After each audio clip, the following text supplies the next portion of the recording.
blokeette. Hello, and welcome to the Saladcast on Friday, the 14th of June, 2024. I'm your host, Dan Train. Joining me today, Zachary Burgess. We have new mic at home. And Robert Kemp. I have same mic at home. Same mic at home. Same mic at home. Old mic at home. How old does a microphone have to be before you can call it vintage? Well, like 4 years, presumably. Mine's a vintage design, apparently, but it's pretty new. But it seems to be mostly unchanged since like the 70s or whatever. Like, do you mean like in terms of construction or the cardioid or? Yeah, that whole deal. Not just how it looks. No, I think it's roughly the same. Do you reckon they, like when they make those like really old school mics that are like metal and like metal ovals? Do you know what I mean? Oh yeah, of course. Like whether they're built internally the same way as they used to be, or if they're modern gear inside an old style housing. Yeah, it must be, right? Like the manufacturing process. I don't know. Yeah, that must have changed these days, right? Yeah, surely. I mean, it probably depends how like audiophile you want to be. I bet there's some market for like building out of valves or whatever. Well, I've got valves and everything in my guitar amplifier. That's still valves. Sure. Nice. That's what I mean, though. Like, if there was some reason to have an ancient ass old school mic design, it would be something like that. Where it's like the sound is completely different because of the weird way it's receiving the signal. The weird old school analog methods.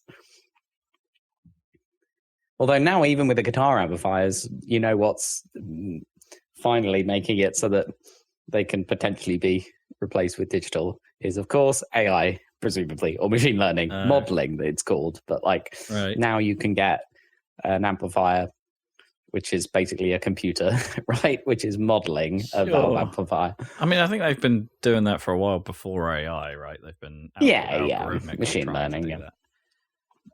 Gotta say, yeah, I'm not sure. I mean, I don't buy a lot of plugins for music stuff, honestly, but I don't know if I've ever found one that sounds quite as gritty and crunchy and real as a proper amp. Yeah, it's hard to replicate. Yeah, but it's getting better all the time. It was, but when I was first playing guitar, it was not possible, right? And all the digital ones sounded terrible for any kind of distorted sound. And okay for clean sounds like digital or solid state, I should say, amps. Right. Even in the 80s, you had like Roland Jazz Chorus was quite popular. That was a solid state amp. But yeah, I think it's getting to the point where, and of course, they're lighter to carry around than all the valves and stuff. And you can turn them down quite a lot quieter for the same sound. Does sound like that should be an artist, doesn't it? The Roland Jazz Chorus. Yeah. Coming to a theatre near you. The Roland Jazz Chorus. I never quite figured out what the difference is between Roland and Boss and which one owns the other, or I think because the Roland Jazz Chorus has essentially a Boss CE1 chorus pedal built into it, I think. So I don't know if it's Roland Corporation. I don't know if I'm more familiar with Roland as a brand. I don't know if I've really heard maybe have I missed. I don't know Boss. I don't know Boss. Boss is the one the guitarists know because they make all those standard sized effects pedals that are fit in the rack. Lots of different colors, right? Not the rack ones, but the stomp boxes that have those Japanese ones that all have the same standard design. Gotcha. So that must be a sub brand of Roland, I guess. But it's just that's probably more well known to guitarists because more of them have the tuner or the Boss distortion pedal or the Metal Zone, the classic, really cheesy sounding, like metal guitar tone, or the Blues Driver. Anyway, people are more familiar with those than the amps because they usually have like a normal Fender or Marshall amp or whatever rather than the Jazz Chorus. Could be an aesthetic in it, jazzcore. Jazzcore. Probably is. Yeah. Don't look it up because we might get that as a future. That might be the start of our next podcast. I think it involves a lot of like high contrast black and white and stark lines. You just have to look at Genesis Noir and maybe that's what the aesthetic should be, right? This is a podcast about video games. I dropped one in there. There you go. Wow. Segue already. Just it out. Well, what's going on other than video games? Chicken deaths. Oh no! Great. Sad times. Yeah. They got. What's happening? I thought they were supposed to be easy to take care of these things. Yeah, they might have succumbed to nature, and by nature I mean other animals. Oh dear! Fox. Got a fox among the chickens. Yeah. I was going to say pigeons there for some reason. That doesn't make sense. Fat pigeons, aren't they? That's basically. That's all a chicken is. It's a fat pigeon. Not sufficiently fat because the foxes can't get them. Evidently. I mean, surely that is a constant risk for chickens, foxes. If you've seen any Wes Anderson makes of any Roald Dahl stories, you might be aware of this. Oh, you mean one of the best films ever made? In my opinion. Yeah, it's a bit sad times. I mean, I don't know. We don't know how we got in. Well, I think I know how we got in. I think it waltzed in through the front bloody door. But really? Well, because there's no sign of any other break-in or anything like that. Like it dug a hole or anything, or a hole in the fence. Must have just wedged its way in somehow. What is the security then? Is it just fenced off? Well, okay. So there's a whole bunch of so it's in this sort of, imagine a cube of steel. Like just the frame, right? Like, and then all of that is chicken wired around. So like even the roof and stuff like that. So there's no way in, up or down or anyway. And like so around all the bases of the edges, you put an extra layer of chicken wire around the bottom and underneath. So you bury it into the ground, like down a little way. Right, so they can't even... So there's... Yeah, if they try and dig under, they're immediately going to find some wire and go, well, I probably can't do that. Or it's going to be a hell of a lot more effort for them. So we did a bit of that. And there was also stone around that. We used like old paving slabs around the outside to weigh it all down and keep the... So even they would have to dig from further away before they even got there. So it was quite... It should have been Fort Knox. Right. Or Fort Fox. But they're fantastic, those Mr. Foxes. Yeah, that's what makes me think he just wedged his way in. Does it like have a loose door? The door's pretty crappy. I'm not gonna lie. They did Pirates of the Caribbean. Get some leverage. Yeah. So was it total loss? Total loss, yeah. Okay. For us. So how did the fox get out then if it was so fat afterwards? Well, we reckon it because there was no carcasses or anything, so there was no sign of it. Just gone, right? Feathers everywhere, but just gone. Right. So I reckon the fox must have made several trips. Yeah, taken them back to its brood or whatever. Over what kind of time period? One night? Yeah, as far as we know. And the neighbours as well. It wasn't just us. This is sounding less like foxes and some kind of weird organised crime thing. Yeah, where I know. They tried to make it look like it was foxes, but then they've just stolen all your chickens. Well, I mean, it's not unreasonable. That might be it. Apart from the fact there was one left in my neighbour's coop. There was that's what you do if you wanted to allay suspicion. Obviously. How much are these chickens worth collectively? Oh, I have no idea, but because we didn't pay for them, but yeah, I feel bad for the original owners of the war. I've got to tell them at some point. Oh no! Do they still care about these chickens? Oh, probably not. No. Well, that's the countryside for you. That is the country. Yeah. Live and let die. I mean, in fairness, they stopped laying eggs again, so they were freeloading. Freeloading on my land. They were scared of the foxes that were approaching. Probably, yeah. They knew what was coming. What do you reckon by not laying the eggs, they're keeping all that energy for themselves, so they're more delicious? They haven't. It's just all inside. Maybe. Anyway, chicken news, chicken update. Okay, there's your update. I had a McDonald's last night. And, chicken update. Well, actually, yeah, kind of chicken update because Gnome had the. They've got a share box now, which is both nugs and their chicken select things. They're not, they're not KFC fillets, like tendies, which are just like big nuggets, really. Well, they're proper like breast, like they're not like it's not reformed chicken in there. Maybe.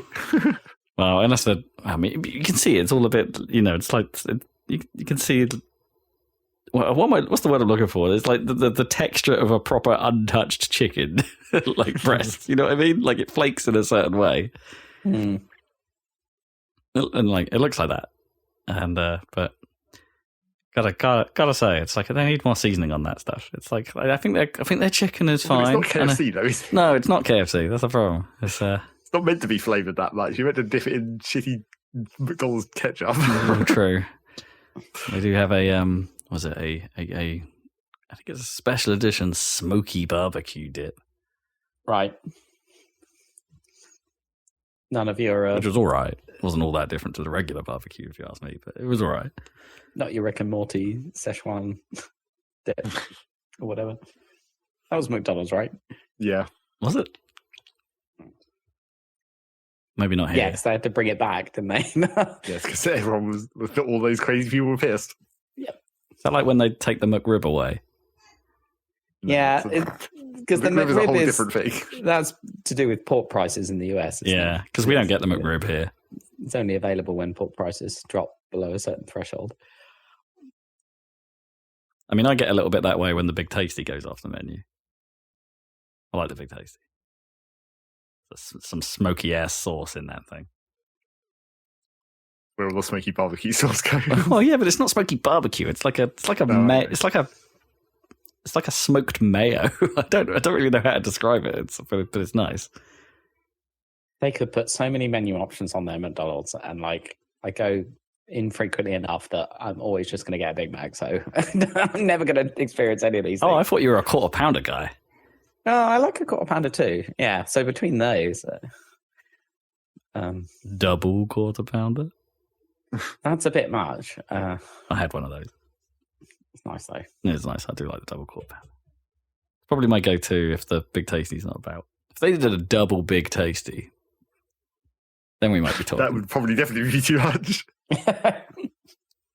Give it a go, though. Have you seen what their current burger is? Well, I'm sure it would actually be impossible for us. Well, no, as people who frequently eat large amounts of pizza. Given that when I get a McDonald's, I tend to get I get a big ass burger. Like, so I had the double quarter pounder last night. I normally have a bit of Gnome's chicken when she's not had a, when she normally gives me at least one or two nugs, and then I get the cheese share box as well, and then eat most of that. It's just breaded cheese. I mean, might as well go just all out. A pizza. Yeah. But it's rather ketchup, and there you go. It's a pizza. But have you seen their new burger? It's like they call it the hat trick, but it's basically as far as I can tell, they basically did a triple Big Mac, but then didn't put the Big Mac stuff in it. Like it's not got the Big Mac sauce.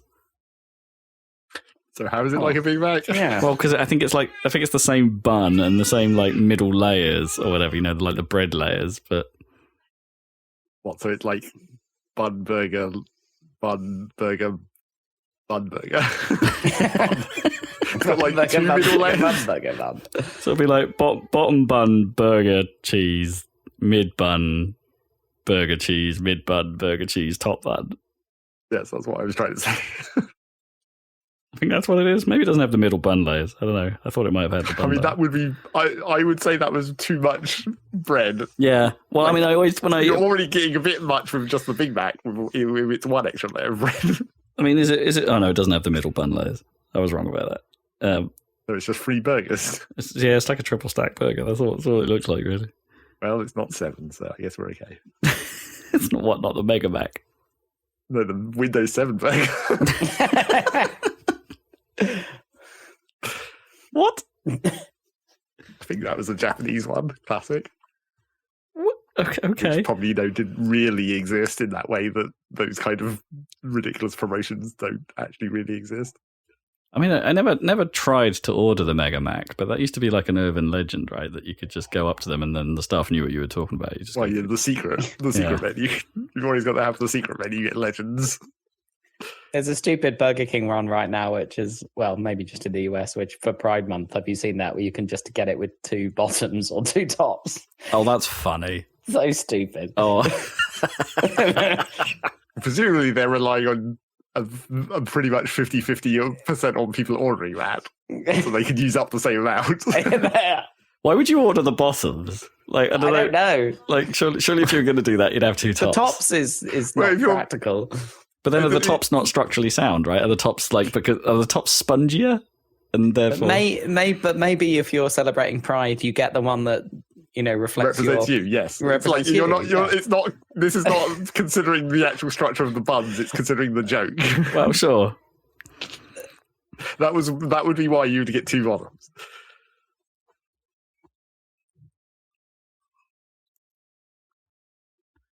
Would you though? Like, even if would you though? No, you wouldn't. You wouldn't do that at all. You wouldn't do any of it. What if you wanted to order 2 middles? Give me the 2 middles out of the Big Mac. For the Big Mac, yeah. Oh, I see what you mean. It was a Burger King special, the Windows 7 Whopper. Oh, Burger King, okay.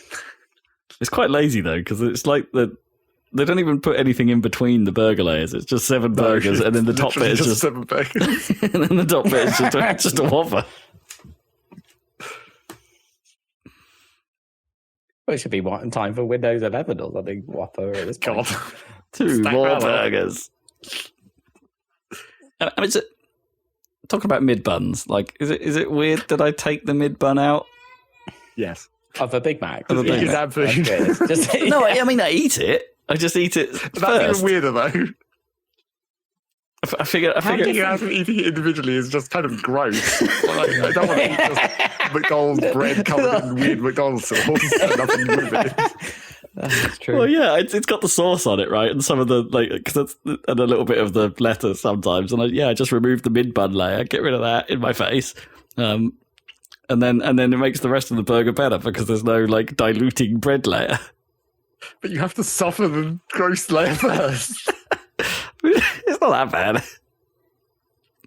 No, it's not that bad. What, you eat that on its own? Yeah. That is gross for some reason in my mind. You're supposed to just squish the whole thing down and nom it. They're not that big Big Macs, are they, really? No, any longer. No, but I just don't want that taste dilution. Do you remember when we somehow managed to actually chain the Big Macs from Monopoly it was back in the day? How was that even possible? It was before they did the Monopoly. They hadn't planned very well. No. Yeah, it was before they did the Monopoly prizes, right? And so they had, I think it was literally the Big Mac giveaway or something it was called. Right. And so they had the rippable things that you take off the packages, but we just kept ripping them off and being like, "You've won a Big Mac." So we then would go to the counter and hand that in, and of course they give you one in the box with the rippable thing on it. Yeah. So we ripped that off, and it'd be like, "You've won a Big Mac." A chance to chain. I can't remember how long. We went quite a long way, didn't we? I think we managed at least 3. Yeah. As in, one of us chained 3 together. Yeah, that's what I mean. I don't think it was a group effort. I think it just kept going. No. Didn't we eat them all just there? Must have done. What else are you going to do? Were they relying on people not wanting more Big Macs? Well, I think what happens is you get home, right, with a McDonald's and you rip them off and you get those little tokens and they say, "Oh, you've won a thing." And the next time you go and order them, you can't be faffed to actually show them to a person to claim your... Or remember to bring them at all. Yeah. But when you're already sitting in a McDonald's, as we were at the time, and you're just you're not going to take this garbage with you, so obviously you're going to rip the thing off there. And then you're going to find out you want another Big Mac. You're like, well, I'm still hungry, I guess. Yeah, I could do it.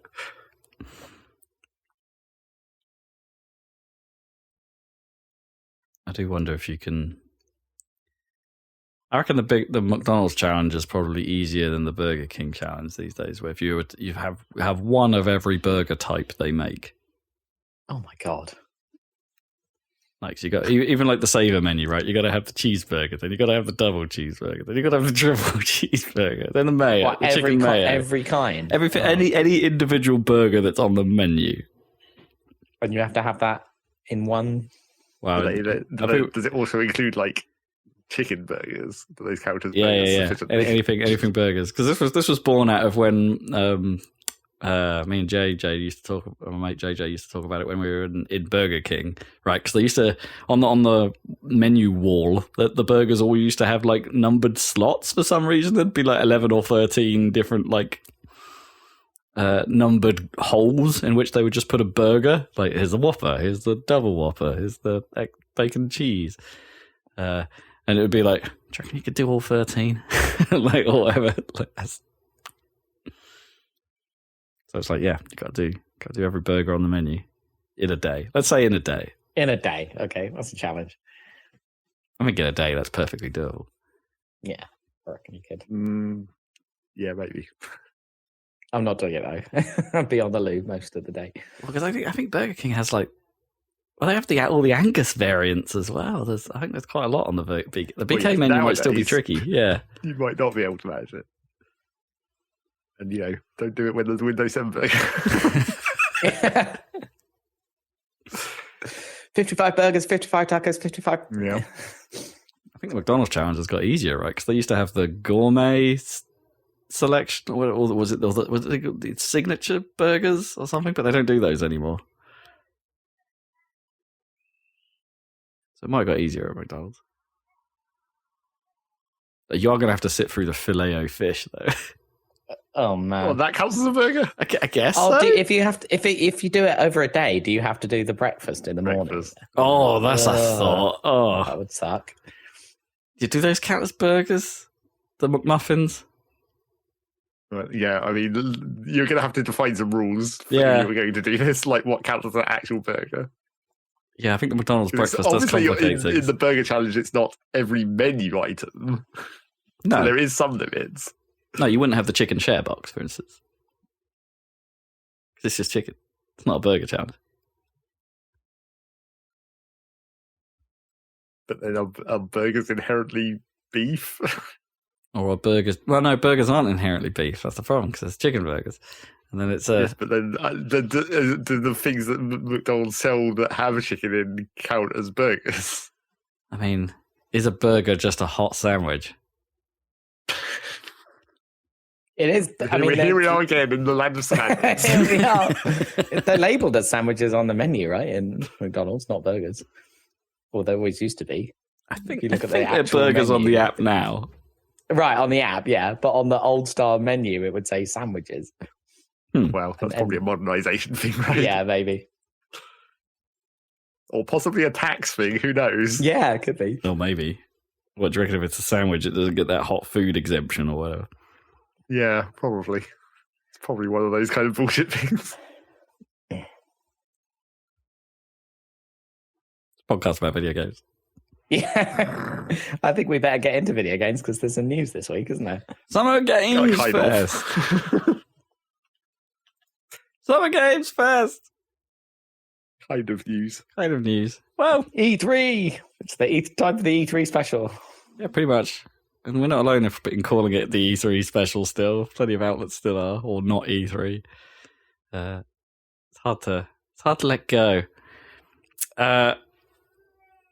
Right, so, where to begin? Let's begin with not a game, because this happened almost immediately after our last podcast recording. Amazon Prime announced they're doing a Like a Dragon TV show.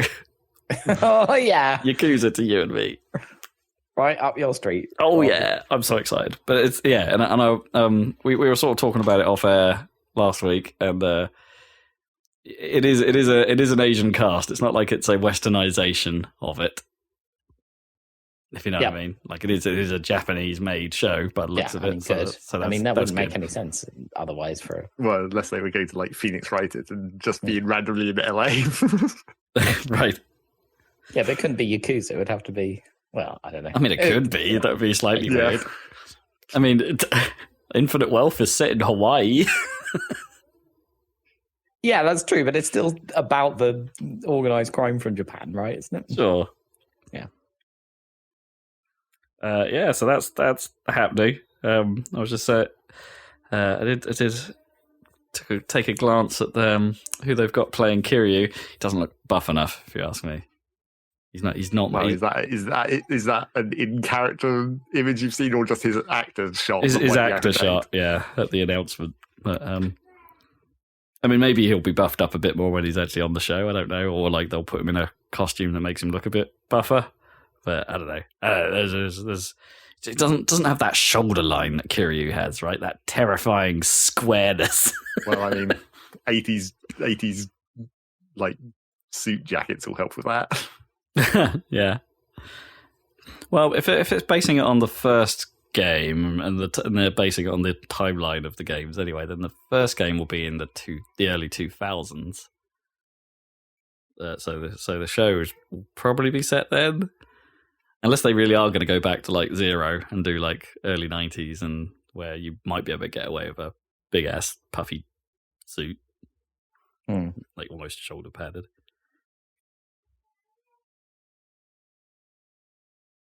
Yeah. So that is my outside of Summer Games Fest news. Inside Summer Games Fest, Jeff Keighley decided to kick things off in the way that he does by having a stage show of his own.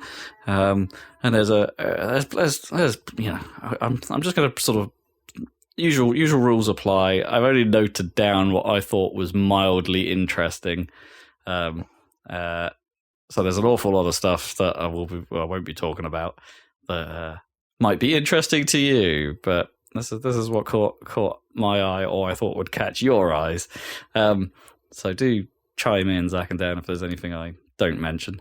Sure. Lego Horizon Adventures was a thing. So I'm not quite. This is slightly weird because it's like, why on earth didn't PlayStation announce this at their own event or leave it for the showcase? It's basically a what looks like a top-down action RPG take on Horizon, you know, mecha dinosaurs, but entirely made out of Lego, and with the Lego sort of, for better or worse, the Lego comedy.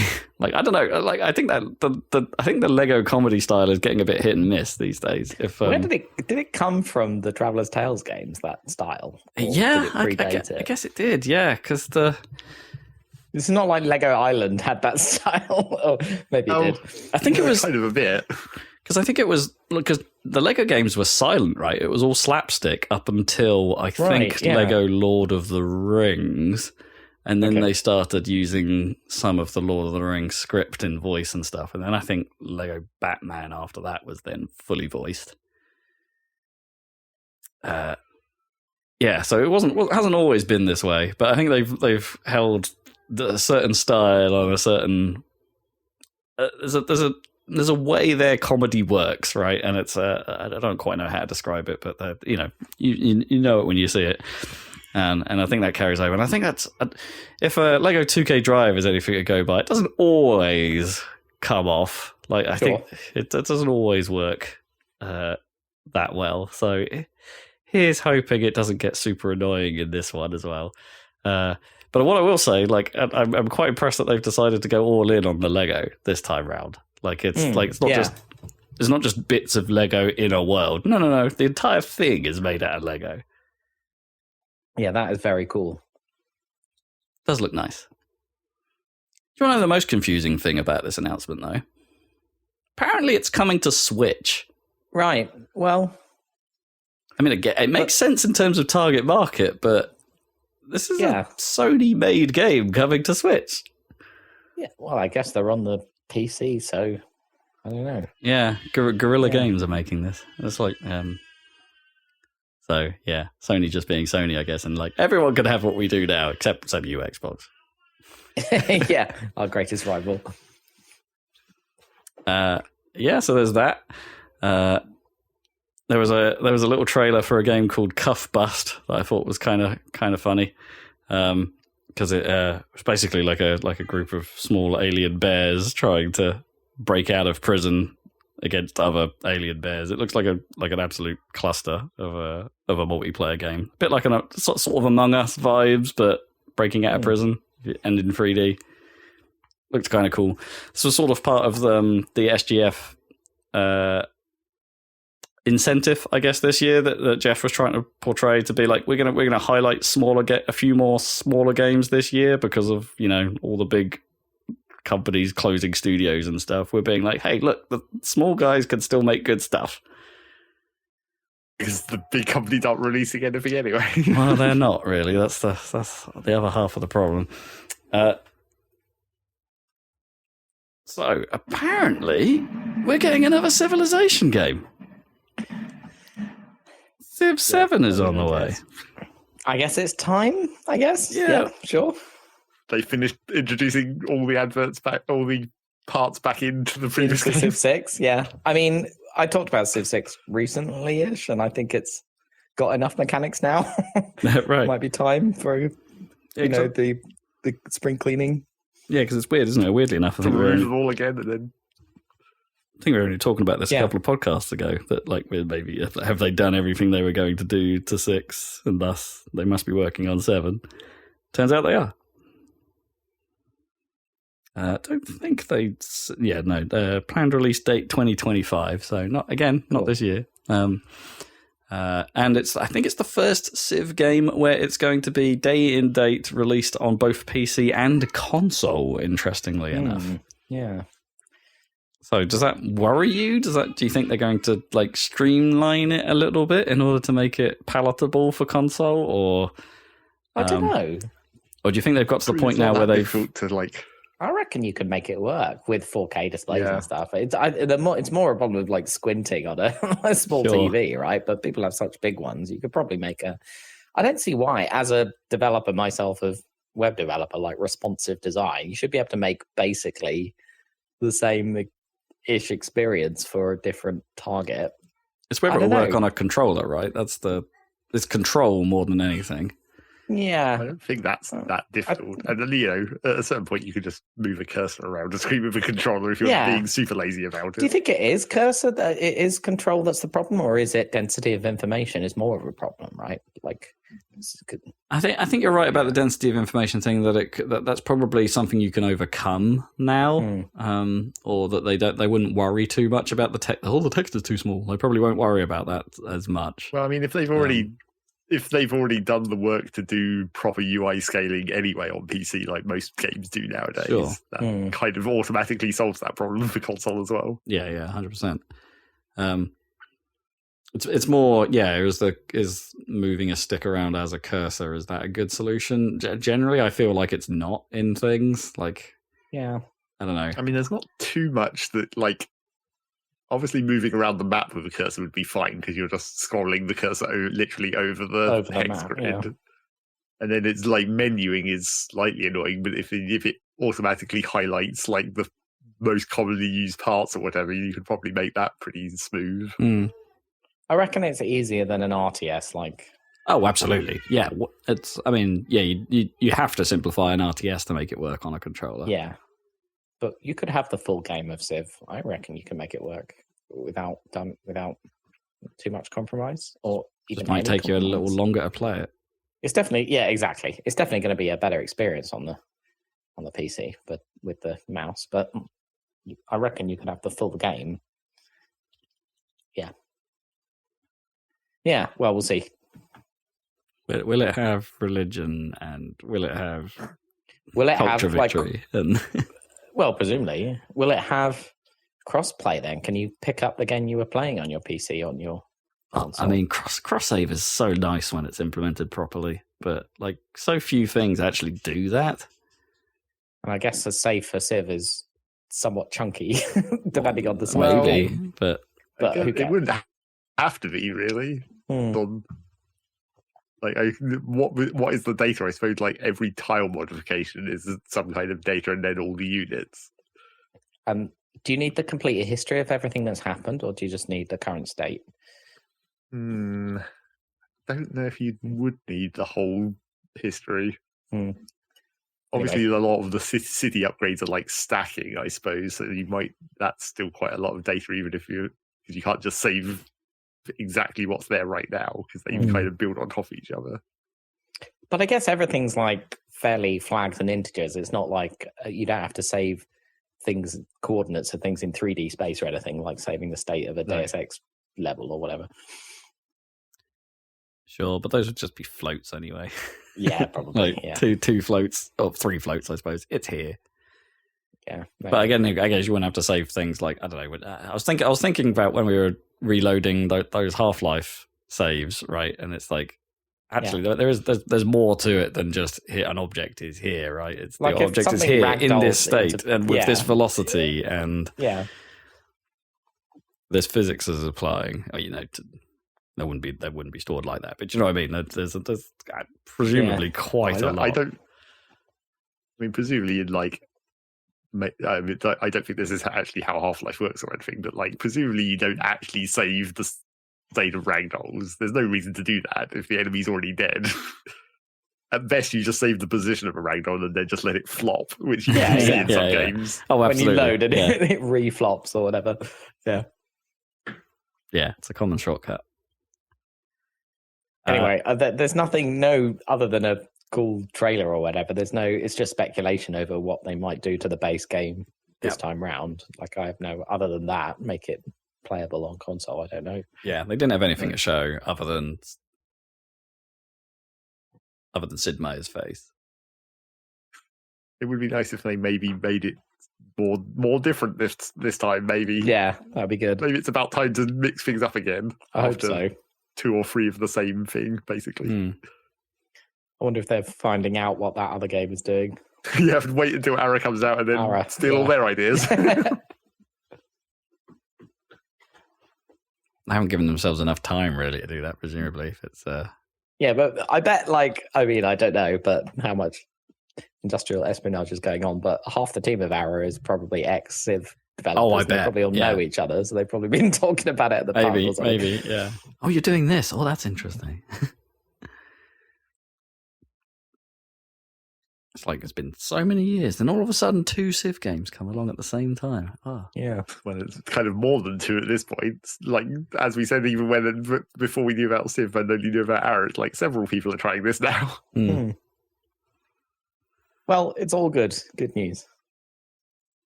How do you feel about Power Rangers? Not that nostalgic because I wasn't into Power Rangers. That wasn't really my thing either when I was younger. I think I didn't really understand the sort of I think the structure of Power Rangers I found a bit confusing. I didn't really understand why as a kid. The fact that that the Saban show was actually a Japanese made thing and that they had transplanted awkwardly into. I'm sure I could. I didn't know as a kid, but it definitely felt very disjointed. Yeah, 100%. It didn't feel quite right, did it? The American side versus then all of a sudden they get in their suits and then it looks different, right? Because it's all filmed weird. In Japan and the dubbing on because I think they kept Rita and all the bad guys right from the Japanese side. Oh, really? You sure? Yeah, I think so. Because the dubbing always seemed really odd on her. Right. I think, from what I remember. So yeah, don't have a huge amount of nostalgia for Power Rangers. But this game looks pretty cool. Power Rangers Rita's Rewind. They're doing a beat 'em up. They're doing the Turtles thing. They've already tried making beat 'em ups recently. Didn't they have a pretty good fighting game not that long ago? I don't know about that one. It depends on what you mean by pretty good, also probably. Yeah, I think it was and I think it was pretty unsung. It wasn't really what's the word? Marketed particularly strongly. But I think they had a fighting game. Yeah, like Street Fighter-esque. I mean, a few years back. They've definitely made at least I would have said 2 brawlers in the last 3 or 4 games that have been released that have Power Rangers in the name. Oh, okay. Okay, maybe Power Rangers just flies under the radar in general because I don't really remember them. But this looked, I mean, I gotta say, this looked good. It's got a combination of the brawling stuff, but they're doing some like what looks like Sega Super Scaler style 3D stuff as well, but with that nice vintage feel. Yeah, I don't know. Might be one to watch if you liked that. Their Turtles one. I forget what it was even called. Shredder's Revenge. It's probably Shredder's Revenge. The recent Turtle beat 'em up, which was really good. That was cool. Yeah. Yeah. This might be in the same ballpark. I'm hoping. Alrighty. Up next. Off the back of you playing Jusant, Zach, there's another climbing game on the way, and it's called Cairn. Interestingly enough, from the same developers of Fury and Haven, which I played Haven when it came out a couple of years ago. Didn't much care for the game, but oh boy, that soundtrack is good. I'm pretty sure this isn't going to have a soundtrack written by Danger. It doesn't seem like that sort of game. But do you want some climbing? Do you want some dodgy looking kinematics? Oh, I couldn't work out during this trailer if it was the kinematics on the characters' limbs looking weird, or if that was that's their way of showing stamina, because they were jiggling, like, and they seemed to be jiggling more just before she fell off the cliff. I don't know. I got like Grow Home vibes a little bit from how it moved. I mean, that is the original of this idea, I guess. Yeah, so there's that. The Stanley Parable creator is back with a game. Now, on the surface, Wonderstop might look like it's another casual coffee/farming game, like help run a store, live your wonderful life, Animal Crossing style. But they didn't really tease what might be the other side to this game, other than like the lead character seems to have some sort of dark past. So who knows? I expect some twistiness from the Stanley Parable guy. The trouble is, like, that's the direct assumption that's really obvious. But then, like, what if he just wants to make it a normal game? Yeah, what if it's not? Everyone's going to be super disappointed. What if it is just another cozy game to add to the list of cozy games? I mean, they won't be disappointed if it turns out good. Sure, but sure, I know what you mean. Basically, like the same thing that happened with like Frog Fractions and Pony Island and all that. It's like you can't escape once you've done that once. Oh, you know what you're in for, yeah. Even if you try and pretend that it's not, everyone's like, "Yeah, but it is, though, isn't it?" Yeah, it's the curse of the subversion game, right? It's like once you've subverted that hard, yeah, it's too much of an expectation. That's pretty much all I pulled from SGF. I mean, there was the reveal of what the Alan Wake DLC is like, but none of us have played Alan Wake 2. Have we got any interest in Alan Wake 2? Do you think you might? I definitely had some. Yeah. I still think I might at some point go into it. I just feel like it's probably too summery right now. Yeah, maybe. It feels like a winter game, maybe. Also, it looked like they might have been... I wasn't quite sure, but it looked like one of the characters they're bringing back for one of these Night Springs, they're calling it, one of these sub-stories. They look like the guy from Quantum Break, and I don't know if that's me reading into it or if that was intentional. I mean, there's definitely an intentional kind of Twilight Zone thing going on, right? Yeah. I suppose there always has been, but yeah. Well, yes, because the director from Control is definitely one of the characters in this. So they're bringing her back.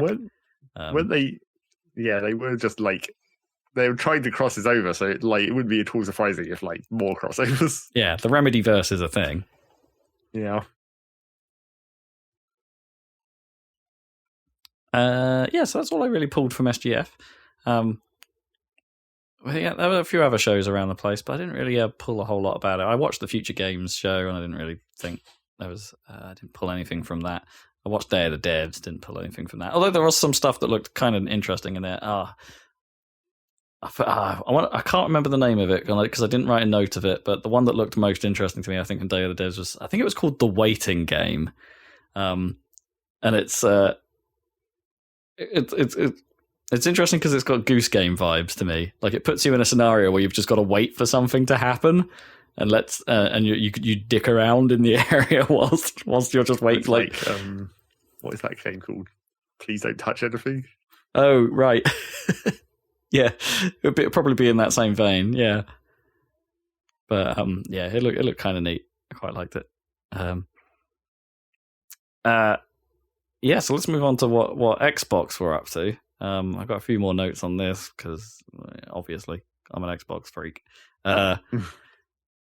So let's talk about Doom, because I think we mentioned in the last podcast there's a new Doom game coming that leaked, and that it's medieval themed because they're going all in on the Doomslayer lore, I suppose, which I think might be a mistake. I don't know. I quite liked it when all you knew about Doom Guy was that he didn't give a shit about demons or your problems. I just want to shoot things. So yeah, I don't know. I don't know that I'm so into knowing about Doom Guy's past. Assuming it is that. I think so. It seems more like Doom Guy's future. Like, they're just going to continue the story, but then time travel. Maybe. I don't know. I think it's going to be a prequel. Also, but the trailer looked weird. Like, gone are the what looked like bespoke battle arenas, I suppose, like these tightly crafted areas with lots of traversal potential, and instead there's now what looks like open areas, like just fields, and you're fighting stuff in the fields, and you have a shield now. Which is the most un-Doom Guy thing. I suppose, yeah. Have any concept of defense instead of offense. Like, what are you doing? That's true. So they have... the shield has like a chainsaw going around it, right? Or something. It does, yeah. It's a chain shield? Saw shield? Shield saw. And you phrase it like Captain America because, of course. Yeah, you got to copy that. Sure. So it's somewhat offensive. Yeah. They could just put a swear word on the front of it. I guess that would make it more offensive.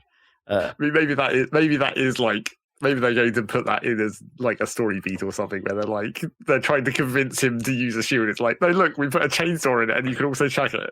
Then maybe he just sort of goes, all right. I saw a modder immediately put it into Doom, right? Oh, really? 2. Yeah. Nice. Yeah, so they're going for something quite different with this, and they've spoken about it as well. So they came out and said, like, no, yeah, we see that it's all intentional, and the reason is it's I forget his name, but you recognize it when you see it. The designer of this current Doom series, he says, like, yeah, every time both times we finished the game, we've gone back and played the original Dooms, and played those, and then compared them to what we've made. And both times we feel like we haven't really hit what made those Doom games work. We've done something different, and they're great, and that's great. But we don't feel like we've hit what made Doom special. So their way of tackling that this time apparently is to go horizontal, because Doom was a dance of death between projectiles. Because the technology literally couldn't handle vertical that well at the time. Yeah. So that's true. Literally couldn't do vertical, right? Really? Yeah. So I think now they want to make it more of a the horizontality, is that a word? I suppose if verticality is a thing, then horizontality must be it. Must be I guess so. Horizontality. Yeah, they want to. I guess they're going for some of that bullet hell vibe, right? That some. I want to say things like Nier Automata immediately come to mind, because that was an element of that gameplay, right? It's a character action game, but there's a lot of bullets going on that you got to worry about as well. So it could be interesting, but I've got my skeptics hat on a little bit because it is a departure from the last two games. Yeah, well, gotta try and mix it up. Yeah. I mean, fair play to them for going in with something different. State of Decay 3 is a thing. Of course it is. A bit of me kind of hoped Undead Labs were going to be working on something else. Because as far as I can tell, State of Decay 3 looks an awful lot like State of Decay 2. Not that State of Decay 2 was a bad game. I actually quite enjoyed my time with that. I only did one of the scenarios of that and managed to get through it, but there were a couple others. So there was more to that game than I investigated. But I was done with it once I'd done one of the scenarios. I thought, yeah, that's my fill. Am I really up for more of that? Don't know. I suppose it'd be difficult for a studio called Undead Labs to do something that wasn't zombie based, but there we are. Like Stanley Parable guy. They committed too hard to one thing. Dragon Age got a subtitle. It's called Veilguard, and it's out this year. None of us have played Dragon Age games, have we? No. Well, there we go then. Yeah. That's all we can say about that. That's it then.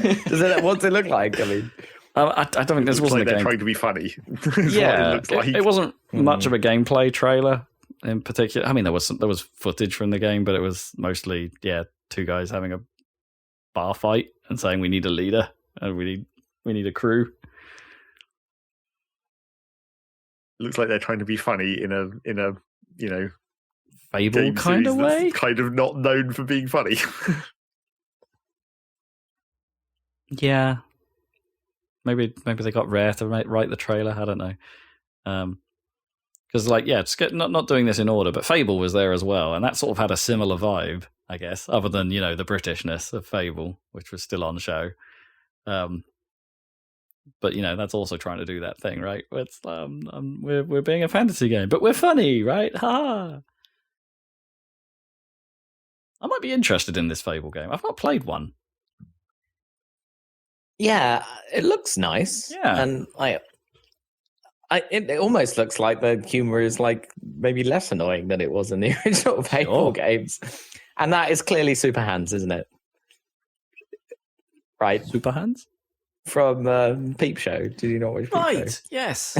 I mean, I haven't really watched Peep Show, but yes, that is him. Yes, has to be.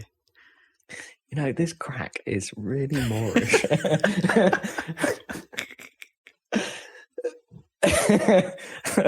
Such a good joke. Oh. Every time someone says crack, it makes me think of crack. I fucking love crack. What's it? People like Coldplay and voted for the Nazis. You can't trust people. Fable's out 2025. Yeah. Anyway, we've got a little bit of time to wait for that one. Right. Expedition 33 looked kind of interesting because it looked like a developer trying to make a JRPG, but with like modern Final Fantasy style budget. And I mean that, like, Final Fantasy's still a thing, clearly, but like they've gone off in a different direction in the last few entries. This looked kind of Persona-y in its presentation, but not all like cell shaded and cartoony. I meant like Persona-y in terms of like how the menu ends up appearing and how the camera moves and things like that, whilst actually then using realistic rendering for the world. I don't know. It's interesting to see a big budget standard ass JRPG. Well, how big a budget though? Well, yeah, don't know, but definitely stood out. It's an unusual sight. All right, what else we got? Flintlock is probably the game that's coming out the nearest. We've seen this before. This is I want to say it looks more character actiony than Dark Souls-y, but it's that sort of game where you have a sort of fox buddy who's a god and you're out to kill the gods. It's God of War, but you've got a fox guy and you're not an angry man. Right.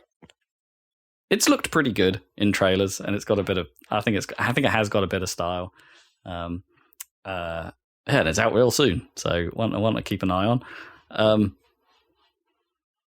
Did you expect to see Perfect Dark turn up again?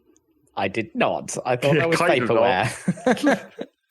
Well, it's clearly not a real game. It didn't look like gameplay, even though it was like presented like a real game. Yeah. Even though it was presented as gameplay, I'm pretty sure that is a target render. But I mean, if it does look like that, and that's what they're going for, I could be on board for it. It looks suitably cheesy. It does. Although they've changed Joanna quite a bit. Well, presumably they're going to change everything quite a bit. Well, yeah, I mean, and they do talk about Carrington being the bad guy, which is kind of fun. Yeah, but that's right. That's clearly like the first mission, and then you get recruited by him, right? Well, I don't know. Yeah, if it's a full reboot, then yeah, maybe. Yeah, like maybe you're going up against Datadyne and you're being recruited at that point, rather than them following the storyline of the last 2 Perfect Dark games, right? Where you're following in your father's footsteps as the spy, or something. I don't know.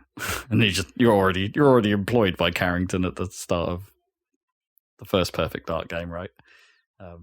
Yeah, I think so.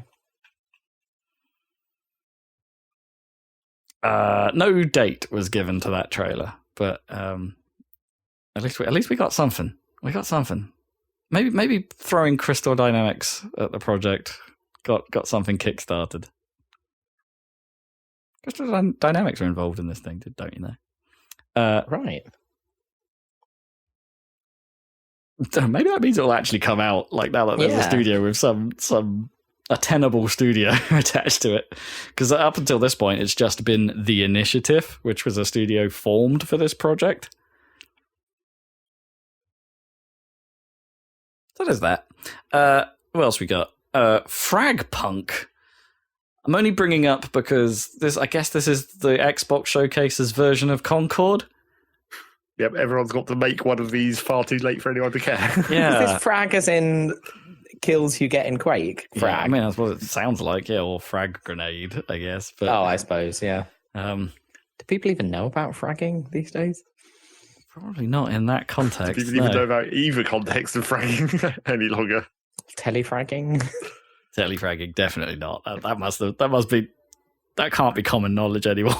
Surely not. If you still play TF2, I suppose. Right. Yeah, so I want to say this showed better than Concord, and don't get me wrong, I quite liked Concord's. To some extent, I quite liked Concord's Guardians of the Galaxy vibe, and I don't think I really got a vibe out of Fragpunk particularly, other than it's trying to look like Valorant whilst being more of a Call of Duty, but it's also a hero shooter with cards, and if you play the card, it changes the world in some way, or changes the rules. They're calling them rule breakers, I think.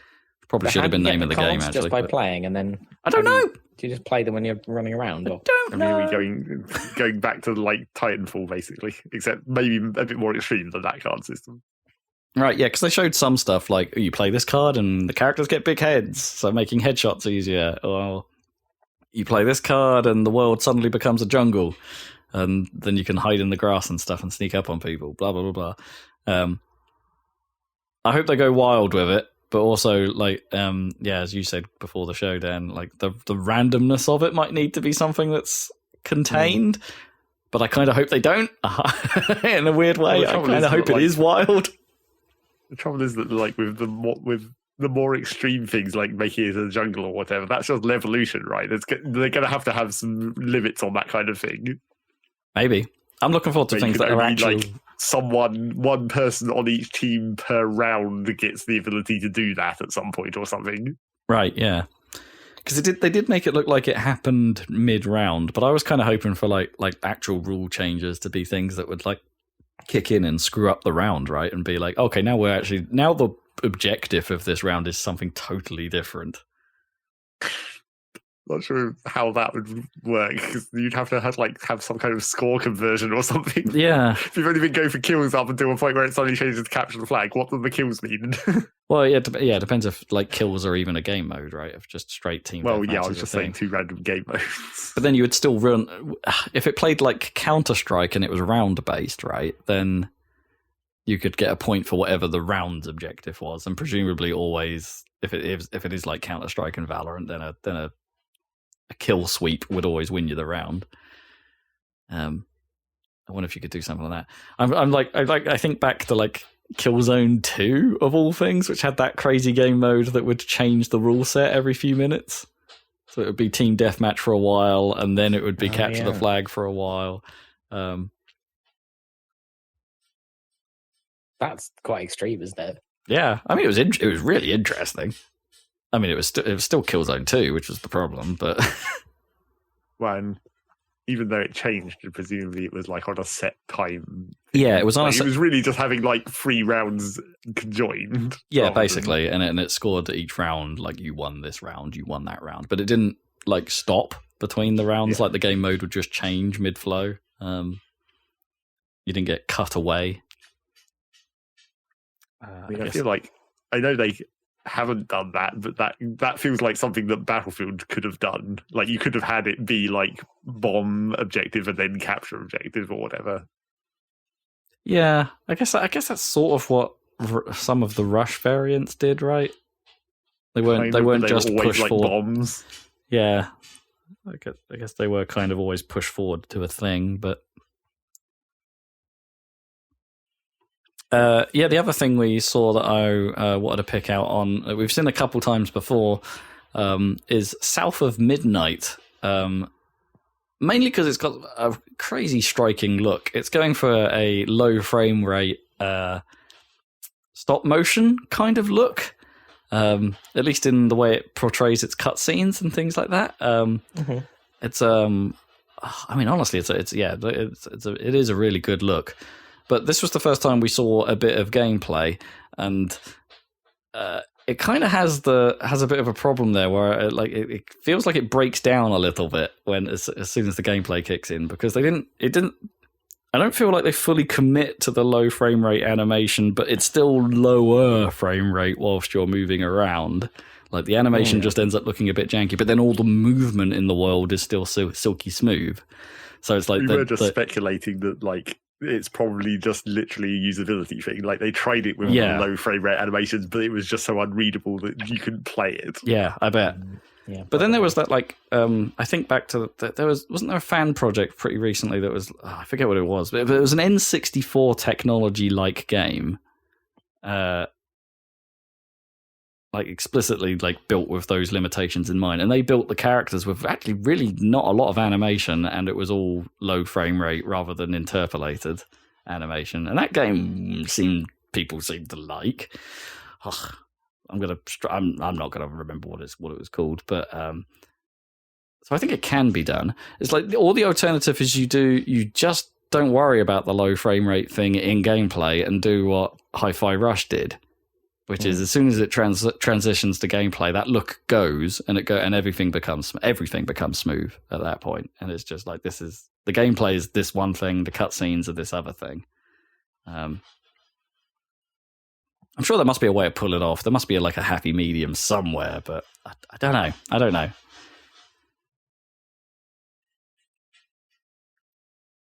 Anyway, I guess we don't really know what that game is. It looks a little bit like a character action-y sort of thing again, or an adventure game, maybe a bit old school. Not that kind of adventure game. No, not point and click adventure. I mean, sort of like, yeah. Not really a platformer, that kind of adventure. But advanced walking simulator. With a bit of fighting. Yeah. So that's what I picked out from Xbox. What else we got? Ubisoft showed us some more Star Wars Outlaws. And I'm keen to know what you think, Dan. Well, it looks really cool. I mean, the concept, of the game is basically what you kind of always wanted, like the Star Wars open world game where you go to different planets as outlaw / bounty hunter. Basically, you want to be like Han Solo, right? Or before Mandalorian and everything happened, it was like you maybe want to be Boba Fett, I guess. Right? And you want to have your own ship that's like the Millennium Falcon. I guess you got that with the Ebon Hawk sort of in KOTOR, but not. You definitely couldn't fly it or whatever, right? That was kind of cool. But anyway, so this seems to be doing what you kind of wanted, but and it looks good. I just think it might be quite shallow. That's all. That's what I'm getting from it. But it still makes me interested, though. Yeah, I mean, is it enough if it was Assassin's Creed just with a different coat of paint over the top? Is that enough? I'm not even sure that it has as much gameplay depth as Assassin's Creed. Right. From what I'm seeing. But maybe... I mean, it looked like there was a little bit of Watch Dogs in there to me. Like, yeah, exactly. Exactly. Yeah, look at lamp or whatever you want to drop on someone's head, push button, and hacking occurs, except hacking is done with Nyx, this creature. Exactly, yeah. Like the stealth looks pretty basic and shooting looks basic and all of that. But maybe it's enough to combine. If you combine all those, if you do those okay enough and then mix them all together, and then you have some kind of like... No, I'm not saying the story has to necessarily even be that good. It's just if you have good characters and missions, then that's enough, you know. Because I don't know, she seems fairly blank slatey, not particularly charismatic. I think the protagonist. I would say. She doesn't seem to have any character, if you ask me. I think she is my biggest problem with this thing. Yeah. I don't feel like there's any real... we've seen enough to grab me narrative-wise or to make me feel that's like why care. It's too late now, but that's why, like, quote-unquote, The Mandalorian was the perfect concept, because you could have a blank character who, you know, wore a helmet to be you, and then you can have everyone else be the cool characters. But instead, they have to make someone to compete with Han Solo, which is impossible. Right. Yeah. Right? Yeah. But, I don't know, it looks cool. I mean, does it? I'm not overwhelmed by its look either. Like, I think there are elements of the game that definitely, you know, the quality of visuals shows. But then those trailers that they showed clearly had some properly janky effects in places. Like, it didn't look like it was running at a particularly smooth frame rate, even in the demo footage they were showing. Yeah, I mean, some of the lens flare looked like it glitched out. Really? Oh gosh. In that shot in the trailer where she goes into the gameplay bit where she goes into that darkened room, right, and then knocks that one guy out, but the other guy notices, which I think actually was kind of neat, right? He pretty like they weren't doing the stealth thing of you knock a guy out and it doesn't make any noise at all. Completely silent. So the dude 5 meters away has no knowledge. No, the guy 5 meters away heard it and was like, and was cool. Like, what the bloody hell? When the camera then pans around back to the front door, the lens flare looked like it was really going, or the bloom, I suppose, it looked like it was really going mental in the doorway, and didn't look right. I guess it's just not finished, right? But and there looked like there was frame tearing in places in that trailer as well. Yeah, and it's like, but it's not got long, right? It's out in August. Oh, that is not long. Yeah. Oh dear. It slightly worried me. The space combat looks like even more shallow than the rest of it. It looks like any game trying to nothing. It looks like any game trying to put space combat in a thing. Yeah. Oh, my favorite is the. I mean, this isn't important in terms of gameplay at all, but like, they obviously, and the team must have known, they had these technical constraints, and they were like, you know, the audience expects landing on a planet like No Man's Sky, but we can't do that. So how are we going to do it? So we're going to use the skybox as a loading pause. Yeah, but I thought it was hilarious how they showed it with Tatooine, which is like the way they cover the transition and the loading is by you flying into clouds. But like Tatooine is a freaking desert there aren't any clouds. Yeah. The whole point is they have to moisture farm because there's no freaking rain. But instead there's a convenient like giant cloud over Mos Eisley or whatever. I thought that was funny. They could have chosen a world which is full of clouds to make it. Like, they are rendering that with a bit of haze. So there is like there isn't perfect distance. But then haze wouldn't exist in a perfectly dry environment, right? Not like that, anyway. I mean, if we were to put some extreme speculation on the physics of Star Wars, like Mos Eisley might create a cloud, like a bunch of people living in one place. I just thought it was obvious like masking of the loading transition. Why go to all that? I mean, it was fine, obviously. But yeah. Wouldn't you descend? Yeah, sandstorm. Yeah, that's clever, Zach. Wouldn't you not descend into the cloud though? Wouldn't you go somewhere else? Yeah, obviously you wouldn't. The cloud is over. I just thought it was funny when I saw the image of Tatooine, the whole planet, and it's like we're going into land. It's like it was like aiming for the cloud, obviously it was so funny. Anyway, but that's fine. That's not gameplay. It's just funny. Yeah, clearly. Yeah, they didn't have the tech for it, but they made it work well enough. Yeah, it's fine. That's my I think it looks potentially fun. It might just be a bit too shallow for. I mean, do you reckon if you you just drove into the planet, that it would just always put you at Mos Eisley as well? Like that's just your landing zone. Like whatever angle you come at. If you fly up to the planet, you even get like a menu of possible landing spots. Oh, and I see. It's basically just a transition. Yeah. So yeah, we'll see. But I mean, fine, whatever. It's cool that there's multiple planets that you can visit, each with a visual style, and you can land at different places and move around it, on speeder bikes, and all that stuff is cool conceptually. So, indeed. And other than, I didn't really pull anything else from Ubisoft Forward, other than Sands of Time remake. That Prince of Persia remake apparently is not dead. It got a tiny tease saying we're going to be coming out in 2026. What? Okay. But this is Ubisoft we're talking about. Like, what about Beyond Good and Evil 2? They never put a date on Beyond Good and Evil, I don't think. How long do you think the development cycle on the original game was? Like a year, probably? A couple years, yeah, maybe. Yeah. But they, well, yeah, presumably that whatever the remake must have floundered completely and they've just scrapped it and started again. Right. Metroid Prime style. Yeah, I guess. And that's what I've pulled. There was a small note about games like Aero 2 resurfaced briefly. I like that first Aero game.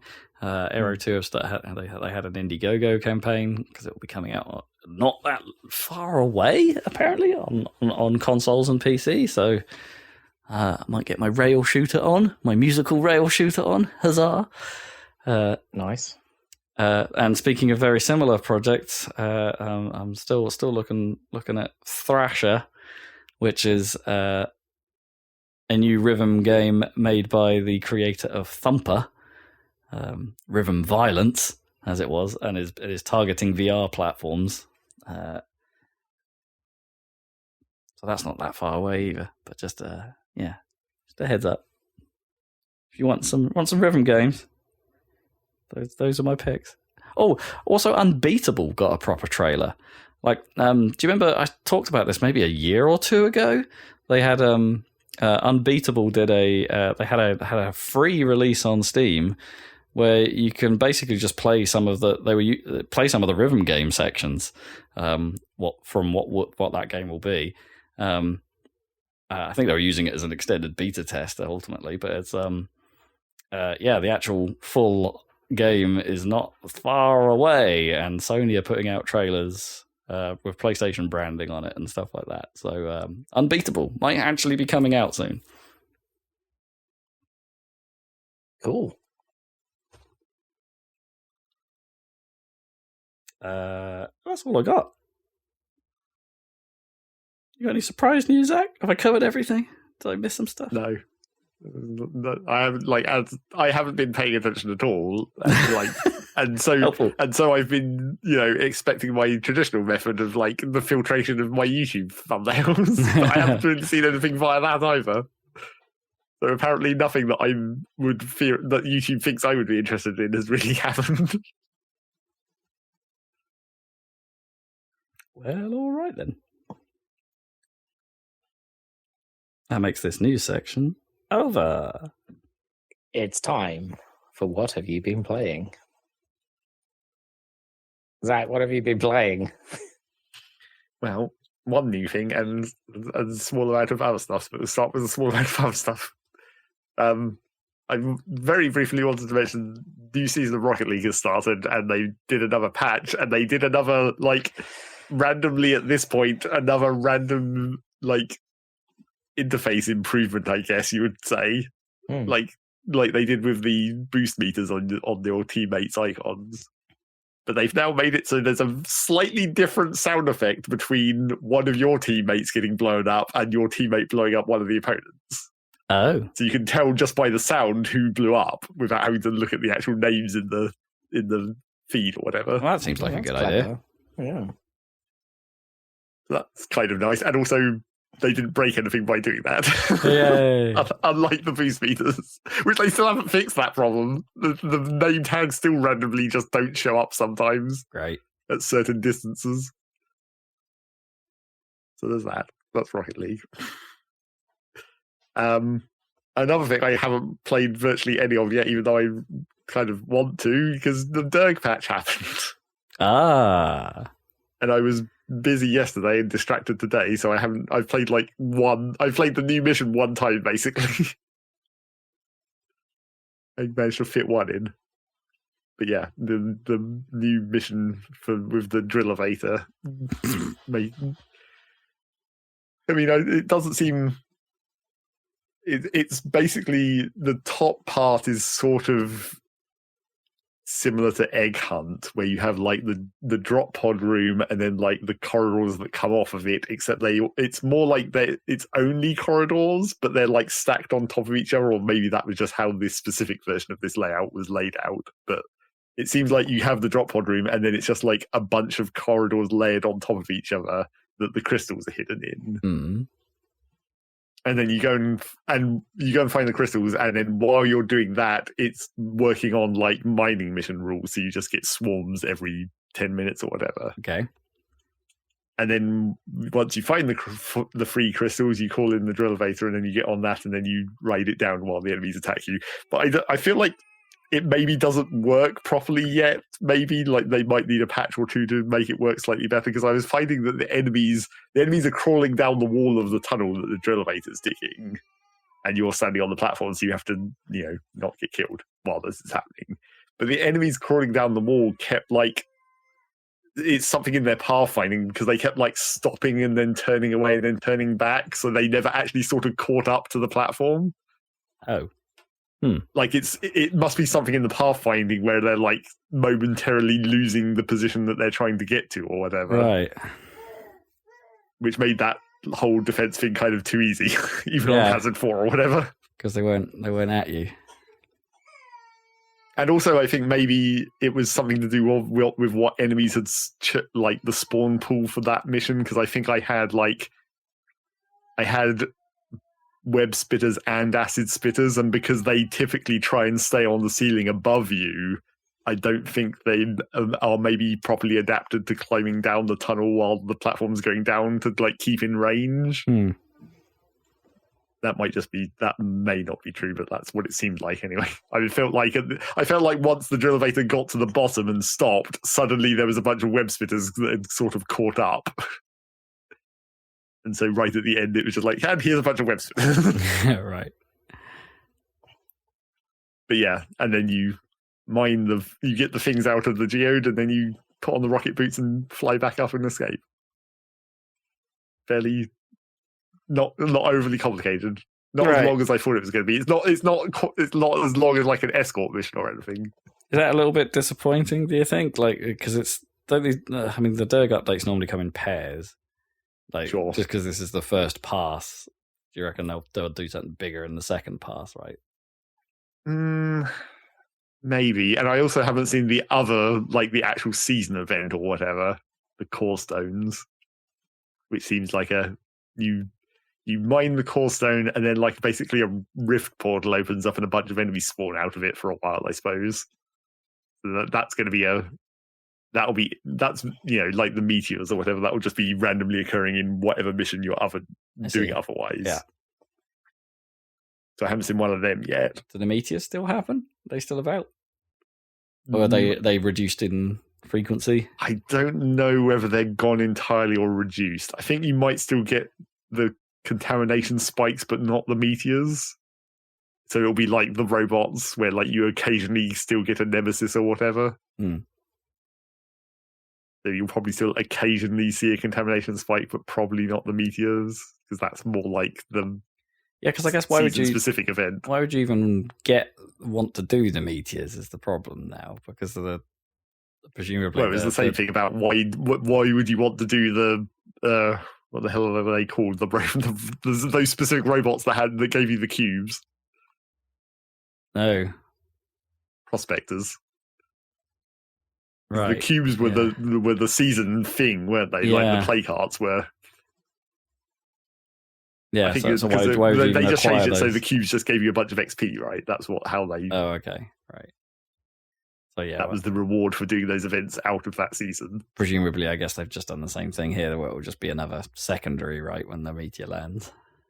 Yeah, the meteor will land. Well, if the meteors are still landing, or if it might just be like you'll just find a plague spike in a mission occasionally, and then have to clean it, and then get the plague cards, and then they'll just. Would they not still be marked on the map as like this is the plague area? Where I guess they were secondary.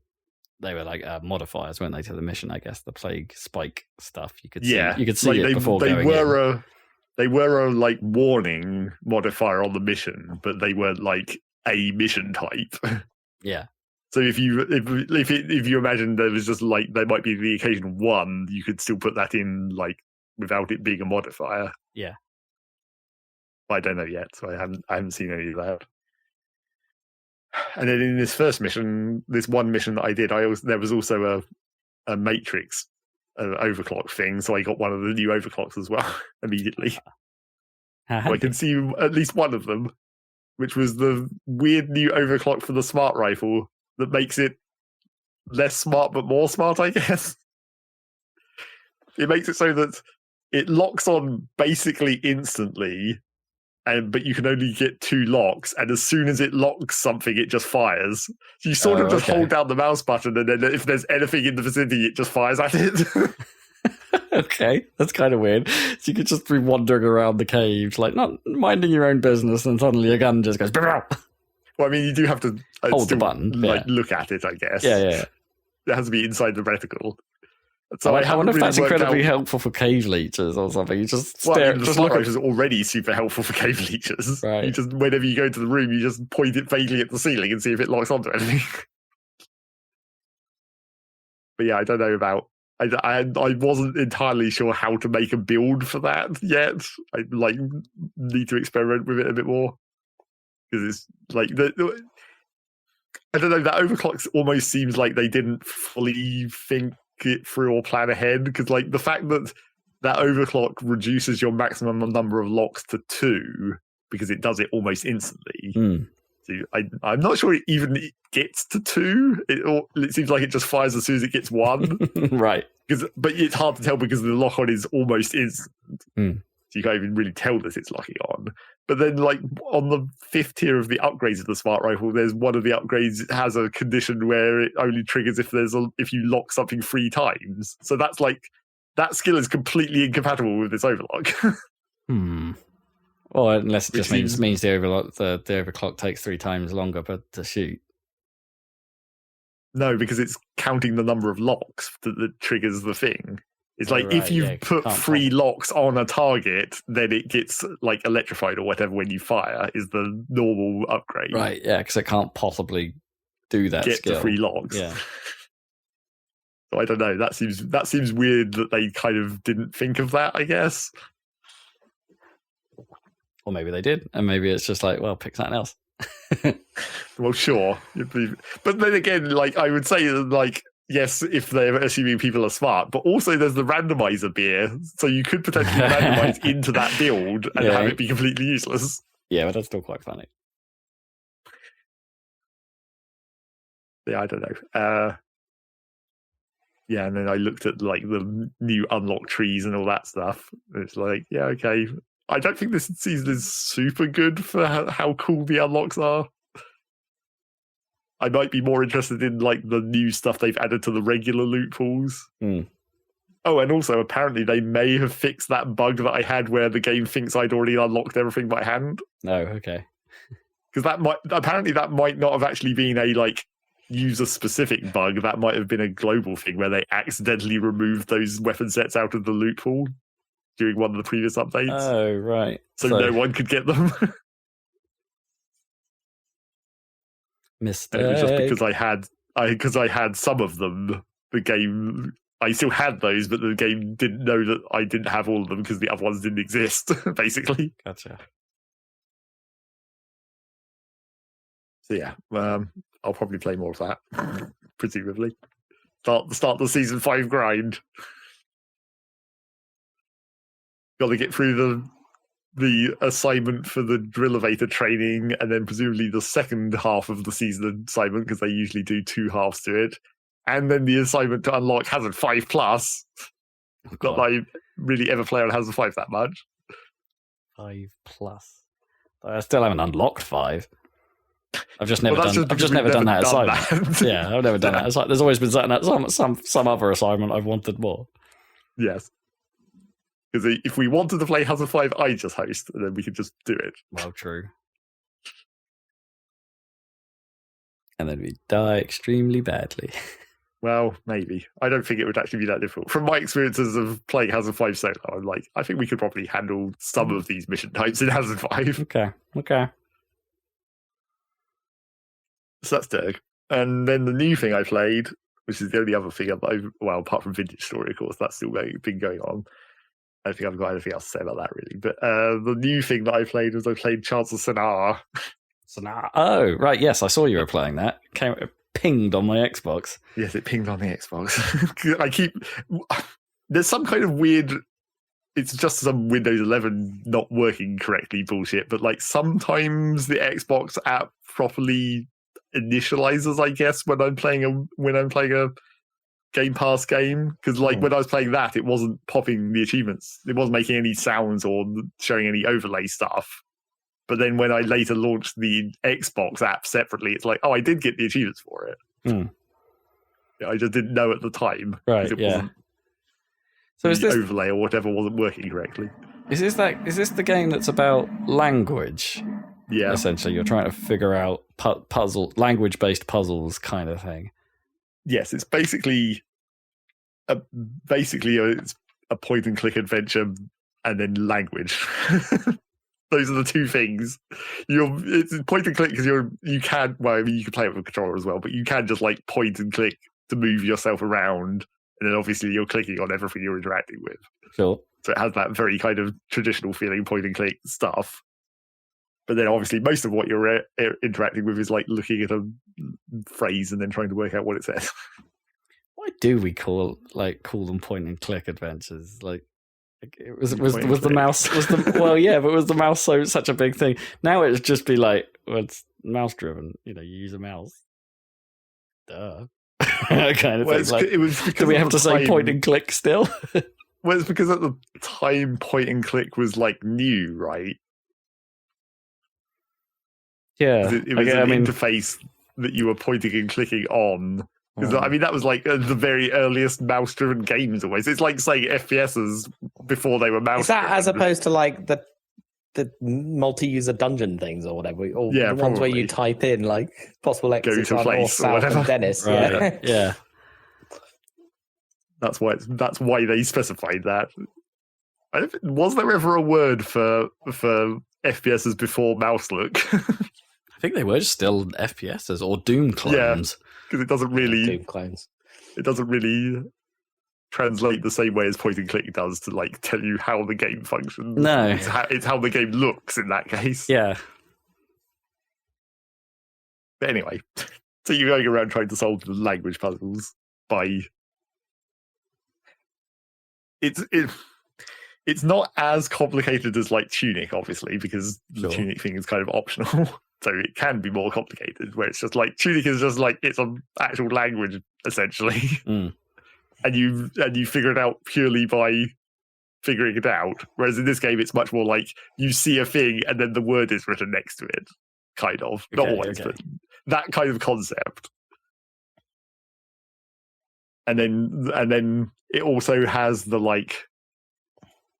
It has basically the Obra Dinn system where like after you've seen some number of words through your interactions in the world, the character then like draws a page of sketches in the notebook, and then there's spaces to put the pictures match the words that you've seen recently. So you can be like, oh, that. So you can guess what they are at any time. Which it's not really a guess; it's more like a note. You just say what you think it might be for your convenience, basically. Right. Yeah. But then once your character then sketches the drawings of like what those words mean, you're like, oh, then you could fit the symbols onto those pictures, and then it like confirms if you're right or whatever. Okay, so it's got style. Yeah, that's what I was about to say. So it's got some you can tell when you've done something right as well, can you? Or does it like hold that info back from you? Or well, once all the symbols on one page are right, it confirms the whole page or whatever. I see. Usually like 3 at once or whatever. But in some ways, that does make it a bit easy, or a bit more easy, because you can be like looking at quite, I guess, almost immediately. Not. It's the second. I guess it's the second thing after the tutorial puzzles. But like you have these, you look at a series of like murals or whatever, and you get a whole bunch of new words from that. But then once you're done looking at the last mural, it draws up a page of like basically a bunch of different people. And then from that, you can find like interpret that like, oh, all of these words must mean the different types of people, basically. But like, you can interpret that just from looking at the murals, but the fact that it draws the pictures of the people, you're like, oh, okay, it makes it way more obvious then, and that can happen quite regularly where you're like, I think I have an idea what this word might mean, but then seconds later when the sketch comes up, it's like, oh wait, that's what it actually means. Okay, I see. Well, that's kind of like both to correct you and confirming your suspicions in both ways. Well, no, because it's not necessarily confirming your suspicions. It's like you have an idea of what it might be, but you don't have enough time to like refine that suspicion because the drawing comes up immediately, and you're like, "Oh, I wouldn't have said it was that word. I would have said it was a slightly different word." Yeah, okay, yeah. But because you can just put the symbol in without your interpretation of the word doesn't matter, because as soon as you put the symbol in, it just tells you what it actually is. Once they're confirmed, I mean. So even if you've literally got it wrong, once you put the symbol in the right place and it confirms that page, it's like, here's what the symbol actually meant. Right, yeah. As long as yeah, okay. So you might have made an association that's enough to perhaps get you past the puzzle of interest. But yeah, kind of. And then, I mean, obviously in some cases that doesn't matter, where it's just like, what you said might have been a priest, might have been an acolyte, and it's like, that's kind of the same thing thematically. It's just you didn't use that specific word. Sure, unless it turns out to be also a priest. Well, for some reason there is a difference. Not the best example, but yeah. But then, you know, the more tricky part, well, the part that would have made it more cool if it didn't sort of make it slightly too easy is that, like, sometimes there are other things that you can use to figure out the language in a less direct way. Like the first language you come across has, when you're looking at those murals that have all the different people on, there's basically a compound symbol where you have the person symbol and then modifiers on it that tell you what type of person it is, and that's why it shows you the 4 types of people, and then you can figure that out from that. Yeah. And it's like that's a cool way that you could have figured that out without just being told, basically. Right. So you think the game's actually giving you too much? Yeah, I think in some ways it is. But then that's just a matter of, like, how difficult do you want to... what audience are you targeting? How casual do you want this game to be? Yeah. And I suspect they wanted to not make it too difficult. I guess it'll be tough going into it to know like you couldn't necessarily put that as a difficulty setting. No, right, without knowing what you were getting into. I guess you could. Yeah, you'd have to go a certain way in and be like, okay, how much do you want us to help you? Yeah, like, you'd have to see the mechanics at play and be like, oh, actually, you can turn this off if you want to make it harder. Yeah, I guess so. And because you'd have to do it up front because it's presumably it's one of those games that you play through and it's like, well, I know it now. Well, yeah, obviously not going to ever play that again. And then, so it has a couple of other problems, because obviously there's a Saladcast review, so we've got to talk about the problems. Naturally. Yeah, I had a problem with some of the, like, physical puzzles. Like, the character interaction is weird. Like, you click on the thing to interact with it, and your character would... It's like auto pathfinding. You click on the thing to interact with it, your character walks over to it, but then just like stands there and doesn't actually start the interaction. Oh, that feels like one of those classic like floating point error position things where it's like your character didn't quite arrive at the exact position the game was expecting, so the thing never actually triggered or whatever. Right? Yeah, I had that same experience in Harold Halibut a couple of times where he was clearly moving sort of towards the thing, but then didn't quite get settled. Yeah, it sort of seemed to shuffle, but then nothing was happening, and I lost control because the game was clearly waiting for him to be where it was expecting him to be. Yeah, that happened a few times, which is that's just I feel like that's maybe a keyboard specific problem or mouse specific problem, because when I've seen people playing it with the controller, they don't seem to have any. I haven't seen anyone have that problem playing with controller for sure. What were the other things? It has a problem of, well, I guess here's a problem that's actually like part of a good thing, which is that like there's not enough of the coolest part, basically. Oh, okay. Isn't that true of any game, right? There's never enough of what you think the coolest thing is. Because the coolest part is that once you've learnt multiple languages, you get to translate between those languages. Oh, so you basically, like, not really spoilers, I suppose, but you're basically like looking at someone's chat like window between two of the different races, and then you're doing the translation between their two different like chat lines. Well, that's kind of fun. But that's where it gets. That like I say, that's the coolest part, because you're actually having to use, because there is some elements of grammar between the languages that are different. One of them especially is like significantly different, so you actually have to think about, this is how this person says it, and then you have to rearrange that grammatically. and then for this person, I need to talk like Yoda. Yeah, kind of. And there's also a few cases where like the languages refer to the same thing but call it something different. Like one language might call something a monster, whereas the other languages just call it like a dude or whatever. Not quite that, but something along those lines. So you kind of have to know that when they're saying that symbol, it means, oh, that's what they call it, but the other language calls it this other thing. And that's the coolest part, is definitely those translations. But because that relies on you having learned 2 entire of these languages out of the like 5 that there are, obviously they can only do that like 5 times. How deep is that system? Like, does the conversation go awry if you get it wrong? No, you just it fails out. Right, okay. If you don't get the correct symbols, and you just have to keep redoing it until you get it right. Okay. But yeah, that is definitely the coolest element. But unfortunately, just due to the nature of how that functions, they couldn't have done more of that, really. Because the game part of figuring out the language relies on you exploring the world. And I don't think it would kind of be a weird pacing thing to be like, okay, I figured out these 2 languages, now I'm just going to look at chat for 2 hours. Right, I see. Yeah, it's like to do it once is just like a one-off puzzle is super cool, but I'd like more of it, but that wouldn't really work with the game's pacing. Yeah, okay, I can see that, because you now I know the languages, I'd be doing nothing but translation, I guess. Yeah.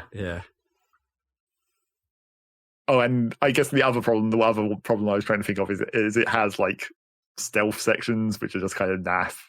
No, weird. Where you just have to like time your movements across an area to avoid being spotted or whatever. That's not what I expected.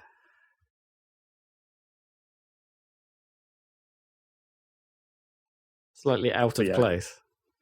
Well, yeah, it does like have that slight feeling of like just cramming in another gameplay mechanic. Like, we didn't just want you to walk around and look at language, so here's another gameplay mechanic on top of that. Why does it have to be stealth? Oh. Well, at least it is point and click stealth, though. Wow. So, like, there's no... If you click at the right time, you're going to succeed. Right. Because you're just going to move to that position at the exact maximum speed you possibly could with the perfect pathfinding or whatever. So as long as you know where in the cycle you have to click, you just go. But yeah, that game is definitely pretty cool. Interesting. Nice. It's got a really bonkers art style as well, hasn't it? Sort of sable-y, but like neon. Yeah, I mean, it's not. I don't think it's as extreme as Sable. It's more like it's just flat colors with edge highlights, I guess. Sure. And I guess the shadows are sort of cross-hatched, except not cross-hatched. Right, they got some sort of effect. Maybe single-hatched. Single-hatched. Some sort of pencil-y dithering. Well, yeah, sort of. And I think you can turn that on or off as well. Okay. Or up or down. But yeah, it's pretty cool. And then it actually has kind of a cool story as well. I mean, I guess it's because once you've translated it. Well, yeah, because of the way you're going through these different languages, essentially, and you're getting the translations, you're then also not just getting that like chat log translation thing, you're also like basically seeing the story from each of the different civilizations' viewpoint, essentially. Like it's the same story multiple times, but then in each language they interpret it differently. Yeah, the nuance must be off. So yeah, there's that. That's a pretty cool game. Not a very long one, obviously, because inherently that whole idea is not going to be. You're not going to be able to make a very long game of that very easily. Not and keep it interesting or fresh, I suppose. Well, not to do with interesting, more like the amount of effort you would have to put in to extend that concept more. Make more languages, yeah. Yeah, or make the languages bigger and still have it manageable for the player in some way. Because each of the languages is only like 30 or 40 symbols. So what if, instead of made-up languages, they just made it like Japanese or real something? Languages? Yeah. Do you think it could work? Well, I mean, not to the level you'd want it to. Like, the whole point of these languages is because they have so few symbols, it's all real, like, simple phrases. It's like, you find me, and it's like, those are 3 separate words, and that's about as complicated a sentence as you're going to get. Right. I'm not going to be asking where the library is. Well, they might ask something along those lines, yes. In La Rochelle. It'll be more like me search library. Okay. That kind of sentence structure. Où est la bibliothèque? Yes. And then like even though you're doing the translation between the languages, each of the languages also kind of has a bit of it that will be its own thing, where there won't be direct translations between them, just so they can do slightly different concepts, I guess. Like only one of the languages do you actually learn numbers, because it's used in that part of the game for puzzles.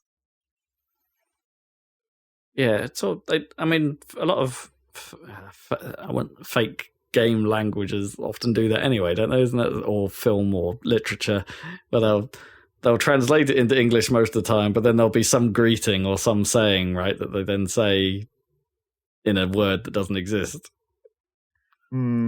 Yeah, I guess kind of. Except in this case, it's more like the languages probably do have those words, you just never come across them in the game. Yeah, because I think Harold Halibut did that for a bit, because they had this translator device, but there were certain words it couldn't translate, so they would come out as bimblaboo.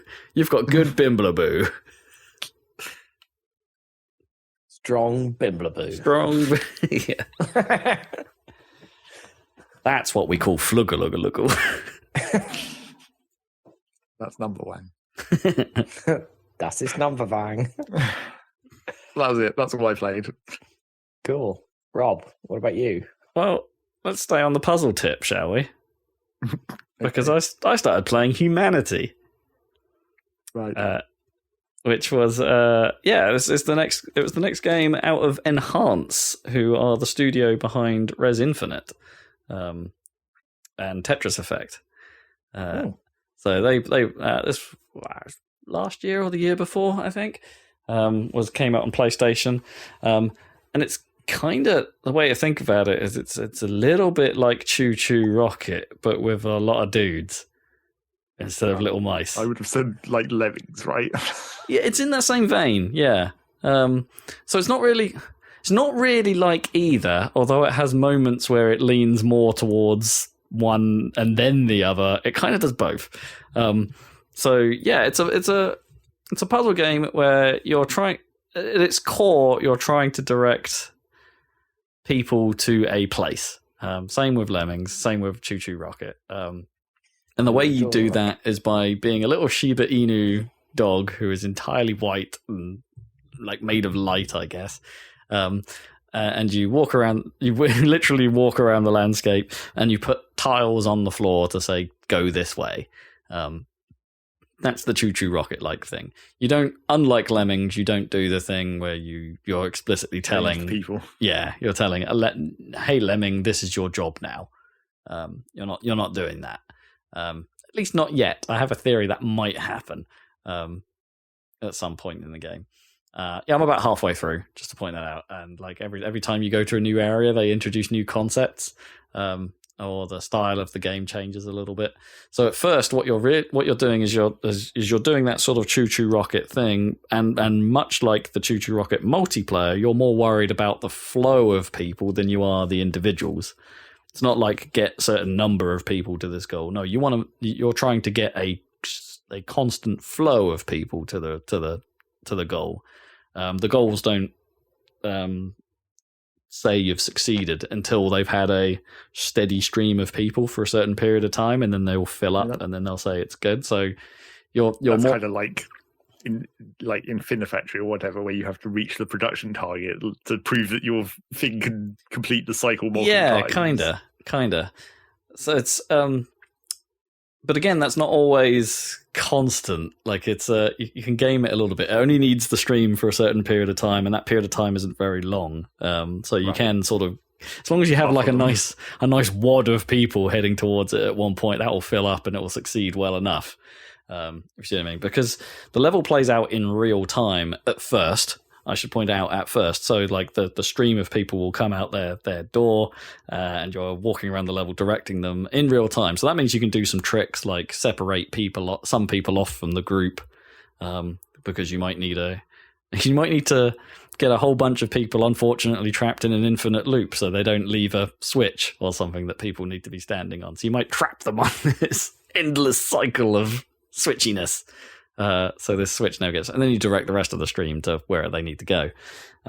Or you might need them to push blocks around. There are some real-time elements where you need to get them to push blocks, and then in order to get them to stop pushing where you need to then put a tile down on the floor so they walk away from the block rather than keep pushing it. Things like that. So you're juggling some real-timey elements with getting the resulting flow right. But that's only really the start. There's a secondary layer on top of that you do have to do, but you don't have to do 100%. And that's the goldies. So in every level, there are one or more goldies, which are big gold dudes. They look a bit Doshin the Giant-esque, but shiny and polygonal. And you want to be getting those to the exits as well, and they basically attach when the people walk over them. They attach to that group of people and walk with them. So if you're doing like real-timey stuff, you want to make sure you're getting that Goldie in a group of people that you know you're going to be leading to the goal. Because if you throw them off a cliff, that Goldie ain't coming back.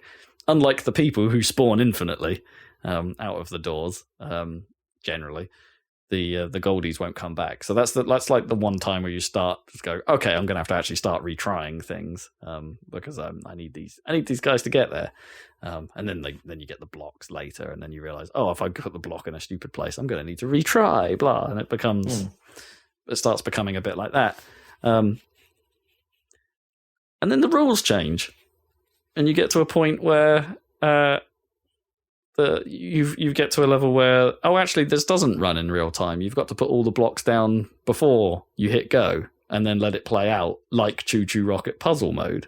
Or Rush was an indie game that did the same thing, right? You had to plan everything out and then hit the go button and see if it works.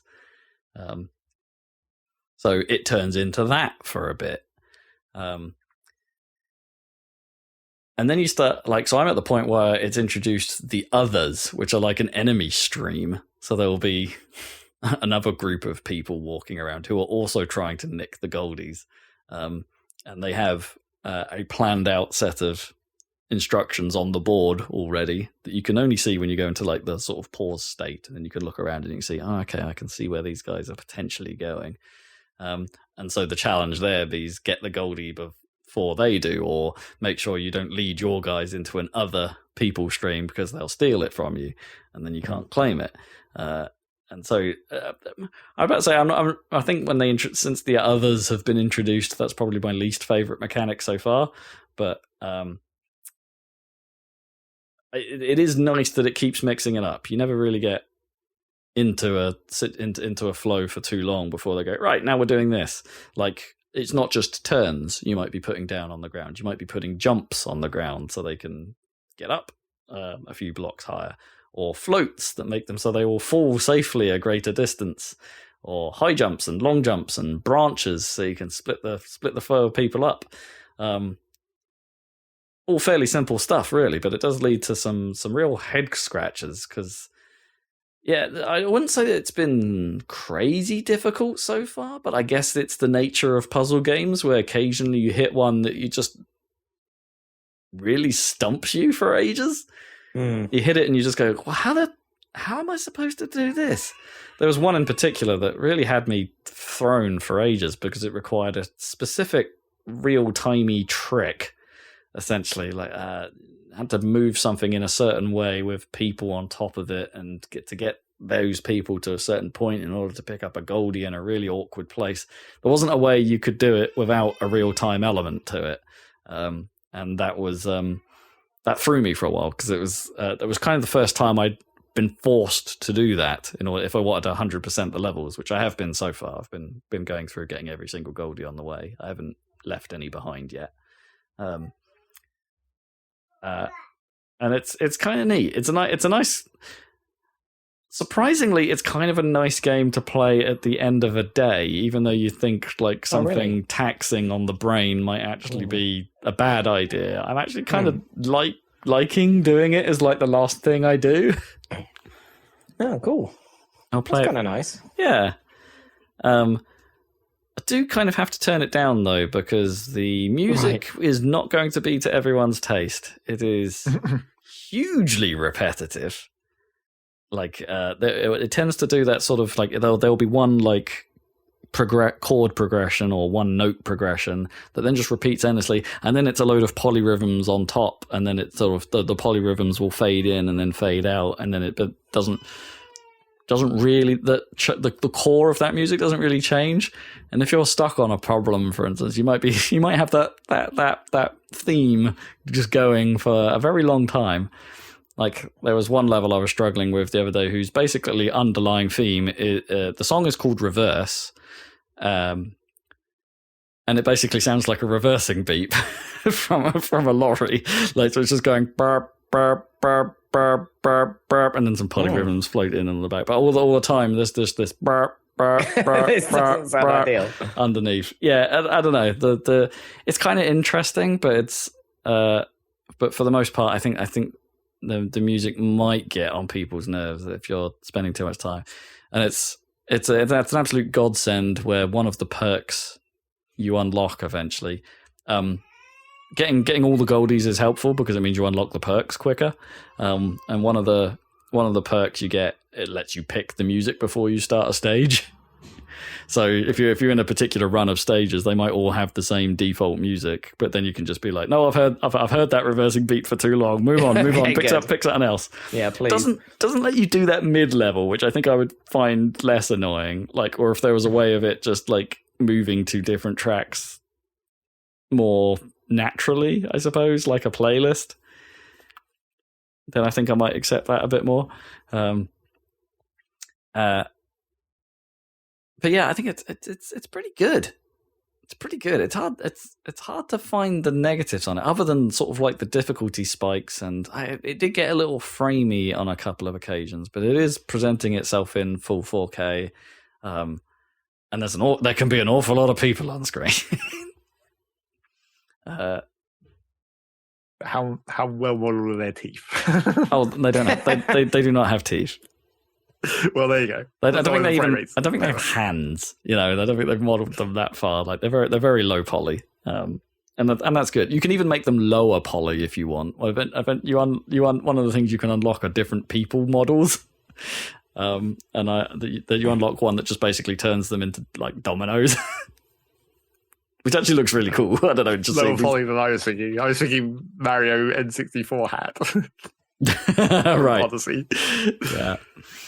Yeah, no, they're dominoes, but with a bit of bend. So I guess they're higher poly than they look. But yeah, that's kind of a neat look. And then you start unlocking skins for them, so they start changing their color profile. Like I've just unlocked neon, so they all glow for some reason. Yeah, it's a pretty weird game. And the writing is kind of interesting as well in spots. There is a story mode. That's how you progress through this thing. And it's about... it's some sort of tale about leading the people to progress. So they get to gain consciousness, to gain a soul. And as you're doing that, you're kind of speaking to these mysterious cores. And each one has a different personality. The first one, the first one you meet is... Yeah, a little bit. The first one is a bit more straight, but the second one seems to not care so much, which is kind of funny. It's all just text on screen. I don't know if it would have been better or worse if it was written or not, but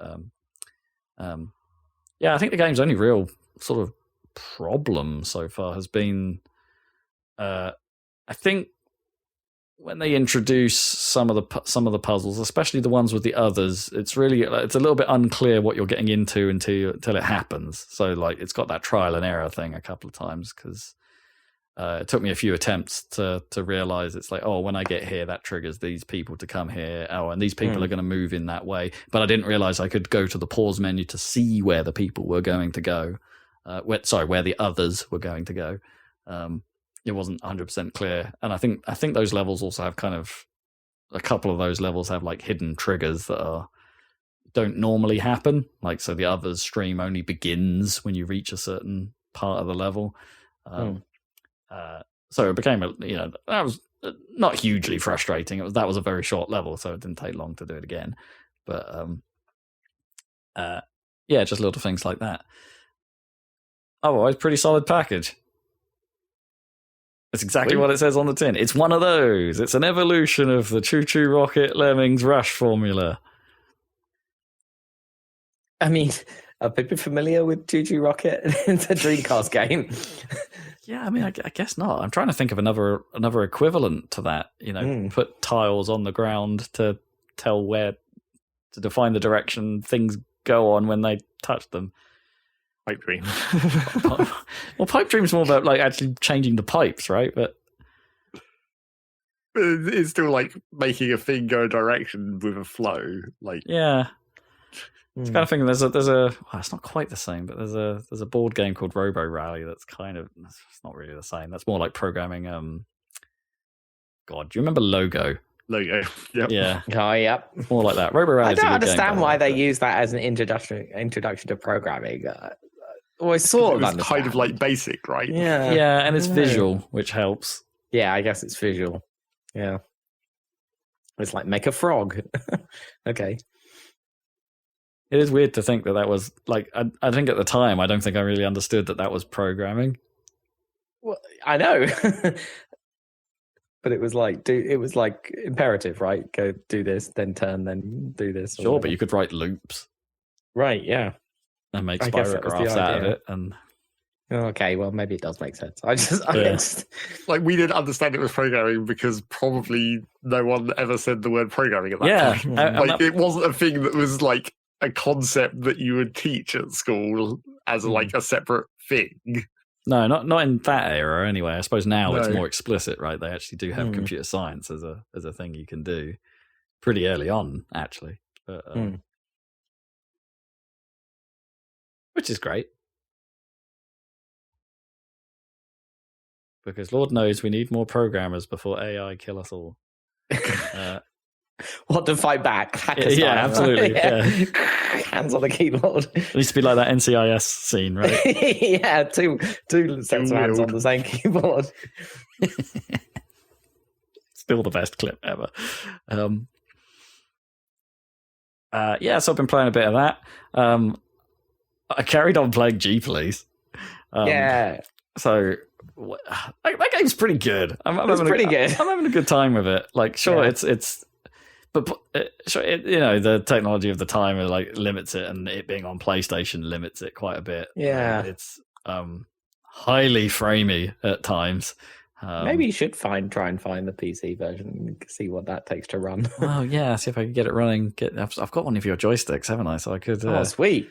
I could try. Have you got the 3D Pro, the classic? No, I've not got the 3D Pro. I think I've got one of your later ones. Oh yeah, you've got that Saytech one or whatever it is. Yes, yeah. Okay, that might not be as good. There was something perfect about that 3D Pro. The 3D Pro was an excellent joystick. Yeah, I know people like the force feedback one, but I liked that simpler one, the 3D Pro. The force feedback one was noisy. Yeah, it was like too early for its time, right? Like it had a fan inside it to keep it cool. Exactly. Yeah. G-Police is kind of neat, but boy, does it have difficulty spikes. Really extreme difficulty spikes. Like I don't know how much you remember from the game, but like I'm not super far in. I think it's got like 30 something missions in total. But mission 6, what an arse that mission is. Like, so basically, like, it requires you to be really fast. Is the problem, and against an enemy that is really quite strong. So it's like there's these construction droids that are out of control, and like these. I don't know if you guys remember it, but because I didn't. Like, and they're these sort of Wall-E looking things, but the size of 2 lanes of traffic. Sort of going around, and they're destroying buildings, and you're basically tasked with taking them out, but take them out quickly before they do too much civilian damage. And that quickly part is really hard. Like it just seemed to throw you out really, really. Like not after very little damage had actually been done, it would just go, which doesn't make any sense. It would just go, oh, there's been too many civilian casualties. Just come home, just come back to base. Just leave these robots to carry on their destruction. It's fine. So yeah, it was. Yeah, suddenly really difficult, and but it does mix it up quite a bit actually. Like the last mission I did was like there was a land train and there were bombs. You had to airlift bombs off the back of it and then take them somewhere safe and just just drop them in a gorge, and then come back and then pick up another bomb and do that whilst the turrets on the thing were trying to shoot you, and whilst like there were aircraft around. They're quite bite-sized little missions, but they're quite, as I say, they're quite varied so far.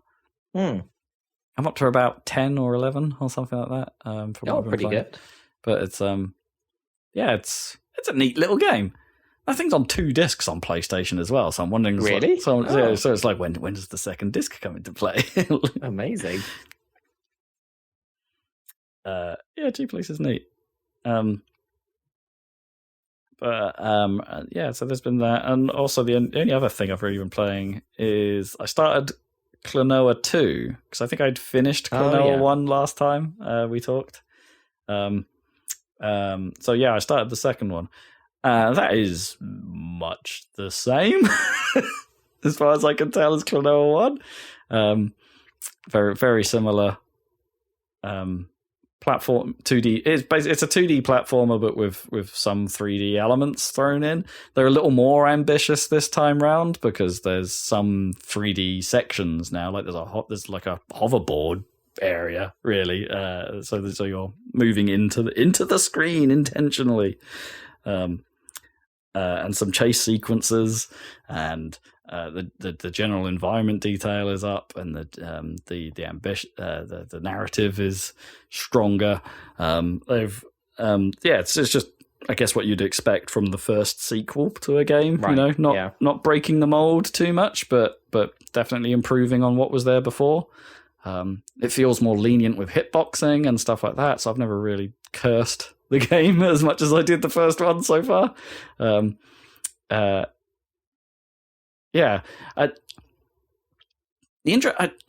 only real problems with like the Fantasy Reverie, as it's got, the Fantasy Reverie series is the name of the remaster, is that I'm not sure the remastering side of it is particularly great, because I went back and I looked at, I think I talked about it before, I went back and looked at what Klonoa looked like on the PS1, right? And it was sprite work on a 3D environment. Sure. It was like, had a very unique look that they then just crapped all over, to be like, oh, we're going to polygonize all this. And it also had CGI cutscenes that were then just replaced with in-engine stuff, which wasn't nearly as impactful and didn't... I would have preferred the originals, let alone, you didn't even have to touch them up, just throw them in. But it's kind of worse than that, because I looked at the Wii version. I didn't realize there was a Wii release of the first Klonoa game. And I actually think the work they did there was better than what they did in this. They did more work to hide. I mean, it's all in engine again, so the CGI stuff is gone. But they did more work cleaning up the areas of like text bubbles and for the narrative and stuff actually appear as like call-outs above the characters' heads rather than just a big box at the top of the screen. I think the color balance is a little nicer on the Wii version. I think there's a sort of soft bloom that's in the Wii version that isn't in this remaster that I actually quite like. So so it's not a perfect remake by any means, that Wii version, but it almost feels like more effort went into that. And now they've just ported that version to this one, but because it's a port of a port, kind of a port of a remake of an old remake. Yeah, I don't know. Just like too many steps, and they've ballsed it up in some way. Klonoa 2 fares a bit better, because I don't think that's been remade before. I think this is the first time it's been remade, so I've got nothing really to compare it against other than the PS2 original. But immediately, if you look at that, there is a glaring omission. Really? The PS2 original of Klonoa 2 was cel-shaded. Oh. The characters had black outlines around them, and then they had... on PS2? Yeah, on the PS2. Oh, cool. And that's all been nixed for this remake version, presumably to keep the look in keeping with how Klonoa 1 looks. But I think that's a really weird choice. Like, I think the cel-shaded look looks great, actually, on PS2. I think it gives it way more character than what you get here. I'm not saying it's a bad-looking game. It looks fine. Like, it's rudimentary. But it's, by modern standards, it's a long way off, like a proper modern look. But I think the cel-shading would have gone some way to keeping its original character. And it's... Yeah, I don't know. It's weird. The games still play fine, as far as I can tell, but I can't really compare that to the originals. But I think visually they might have made some weird choices here. Klonoa 2 is better than Klonoa 1. I'll say that much. Okay, you would hope. That's an improvement. Okay. Yeah. Although I guess I'm only like, as I said, I think I'm getting on to about halfway through that as well, all the I bet there'll be some like sudden difficulty spike at the end of this one, just like there was in the first.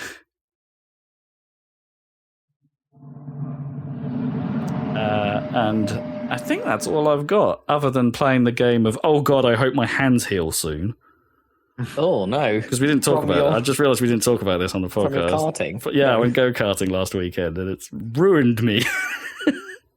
Seriously? Yeah, my hands are still effed. So I got really bad blisters from it. It was a pretty epic session. I should point that out. I didn't just go karting, do a few laps, and go, oh, that was cool. Yeah, no, this was like a long old session, non-stop, pretty much. And I got really bad blisters on both my hands. The one on my left hand is starting to heal, but now looks a bit scabby. But the one on my right hand is still kind of like an open wound. Ah, it's like when the last compede came off, and it was just like, well, that's just a red hole. It's just a hole in my hand. So yeah, it's not good. It meant holding controllers for a little bit was a little bit uncomfortable. You're not quite back up to full function capacity. I think I'm okay now. Oh boy, wow! I've totally missed something out. What? Splatoon's big run. I played some Splatoon 3 because they did a big run in Salmon Run. Our favourite game mode. The part that we care about now. Yeah. I got an email about it and everything. They were keen to get me back. They actually sent a proper reminder. Yeah, they did. And it was cool. Like it was neat to. They did things a little differently from normal, like in the sense that there were 3 or 4 maps in rotation this time, rather than it just being one map for the day, or like they normally do with Salmon Run. Or I think that's how it works at the moment, isn't it? Like the map doesn't change all that often in Salmon Run compared to the rest of the modes. Anyway, I can't remember. Well, that was how it used to work, certainly. Yeah. But yeah, they had 3 or 4 in rotation during this thing. And as is tradition for the big runs, 2 of the levels were the regular levels, just Salmon Runned up. Like the normal, what are they even called? The Turf War levels. Just with big salmons in it. And it was neat. It was I think it was extra neat because it's been a long time since I played that game. And so going back to it was like, oh man, Splatoon's really good. Like really good. I will say like their sort of like big event as part of the big run, which was, hey, there are 3 bosses in Salmon Run. Why don't we throw all 3 of them at you at once? I'm not sure that was quite so successful. It was just an absolute mess of stuff going on. And those boss, the king. I think I've said this before, but I've always thought the king salmonid difficulty spike is too much compared to the rest of the game. Like you can if you get through the waves at your normal difficulty level, for instance, the career level that gives you, then you sort of settle there. The king salmonids are always that little bit more than your comfortable level, I guess, which makes sense, but it means you never really defeat them. They're always harder than your standard play level, which is annoying because you need to be defeating them in order to get the currency that they provide. So if you want any of the gear and decorations and stuff that Salmon Run provides, you need to be defeating these things. But even when you do defeat them, the amount they give you is such a tiny amount of this currency. And I should point out there's no microtransactions here, so it's not like you can buy. It's not like a pay to win or pay for stuff strategy here. You've got to grind it out. And that's made even worse by the fact that the boss fights only occur every 3 or 4 runs. So you don't get them that often. You build up a little meter that like raises the probability of the boss fight happening after each run, and then obviously it resets once you actually fight it.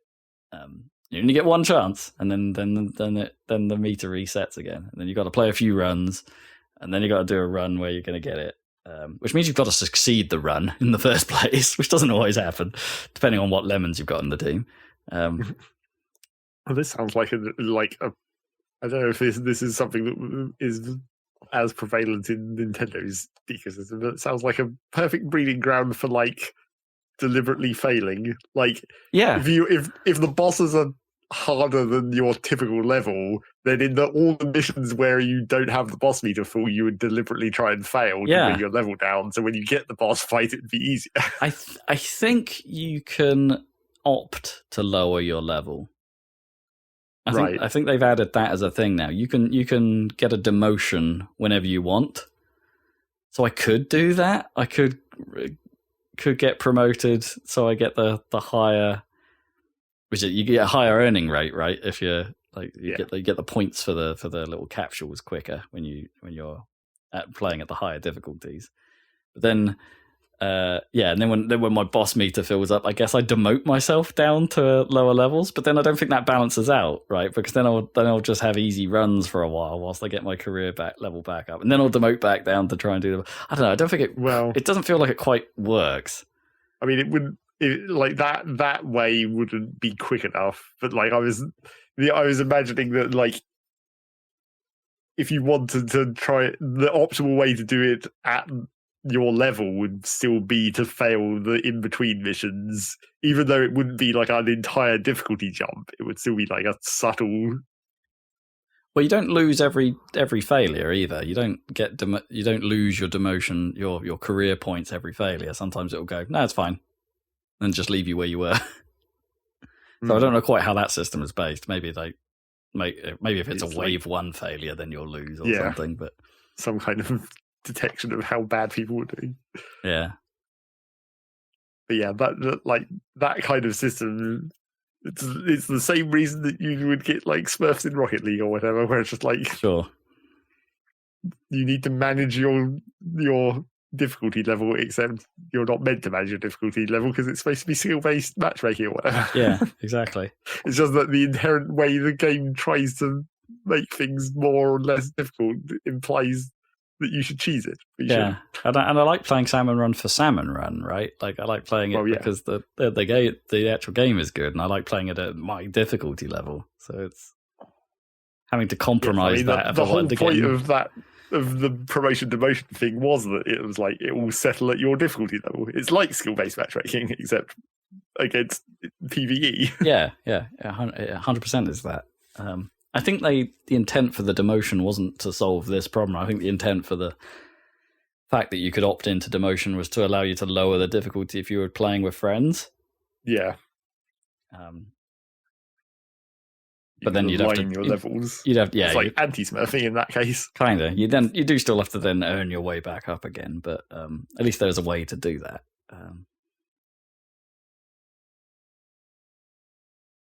Yeah.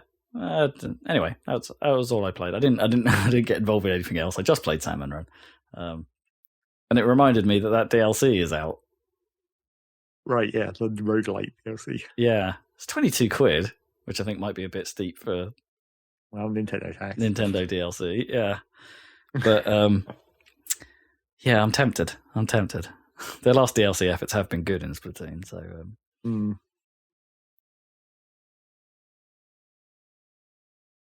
Anyway, yeah. Caution when go-karting, play Splatoon. Play Splatoon. Cool. And I think that's going to be a podcast, isn't it? I think. I've just been playing more Magic. You can watch that on YouTube when that goes up after our Half-Life episodes. Yes, that'll be the next video coming. Yeah, so check out our YouTube channel for those. Yeah, I still haven't tried the drafting, so I'll do that sometime. Okay. I'll probably do that before next time and report back, because that's an interesting new part, potentially. But you saw the rest of it. Yeah, it'll be interesting to see how long that takes. I wonder if that's well, other than I guess the deck building could take some time, right, when you draft. Yeah, well, I guess I'll try. There's one called I've got those tokens. You saw one's called Quick Draft, and so I'll obviously try that first to see how quick a quick draft is. I mean, you have to make decisions, so. But then you only need to make a deck of 40, not 60. So right, yeah, maybe it's not so bad. I don't know. I'll find out. Surely, does that mean if you draft a deck that can be a mill deck? I don't think that's very likely in limited. Like, yeah, I guess you could. You'd be very lucky to get the right cards to get I mean, you'd be extremely jammy to be able to deck your opponent by running them out of cards in limited. Obviously, in constructed, where you can, get any card you want to make that your strategy, fine. But if you're just getting cards that you're drafting from packs, I don't think you're gonna run your opponent out of cards, even if they've only got 40. Yeah, I guess that's the hope, right? At least with that lower cap. Yeah, I think they're gonna kill you before that, just with normal stuff. But who knows? Maybe. Be funny. It would be funny. But I wouldn't count on it. Magic the Gathering.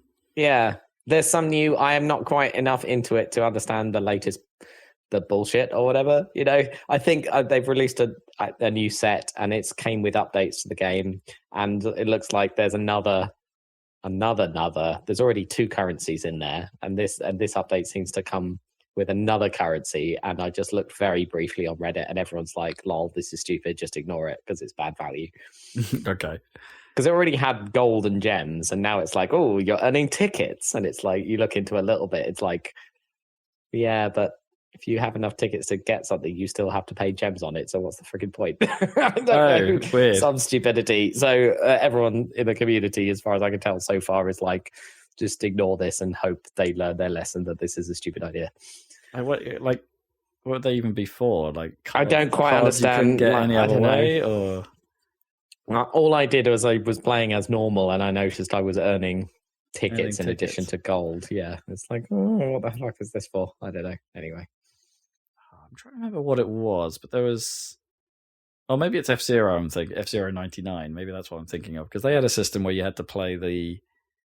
It's not a currency. There's no buy-ins or anything like that, or microtransactions or anything like that. But you had to play the regular 99 Royale game, or to earn tickets that you would then exchange if you wanted to play the Grand Prix modes.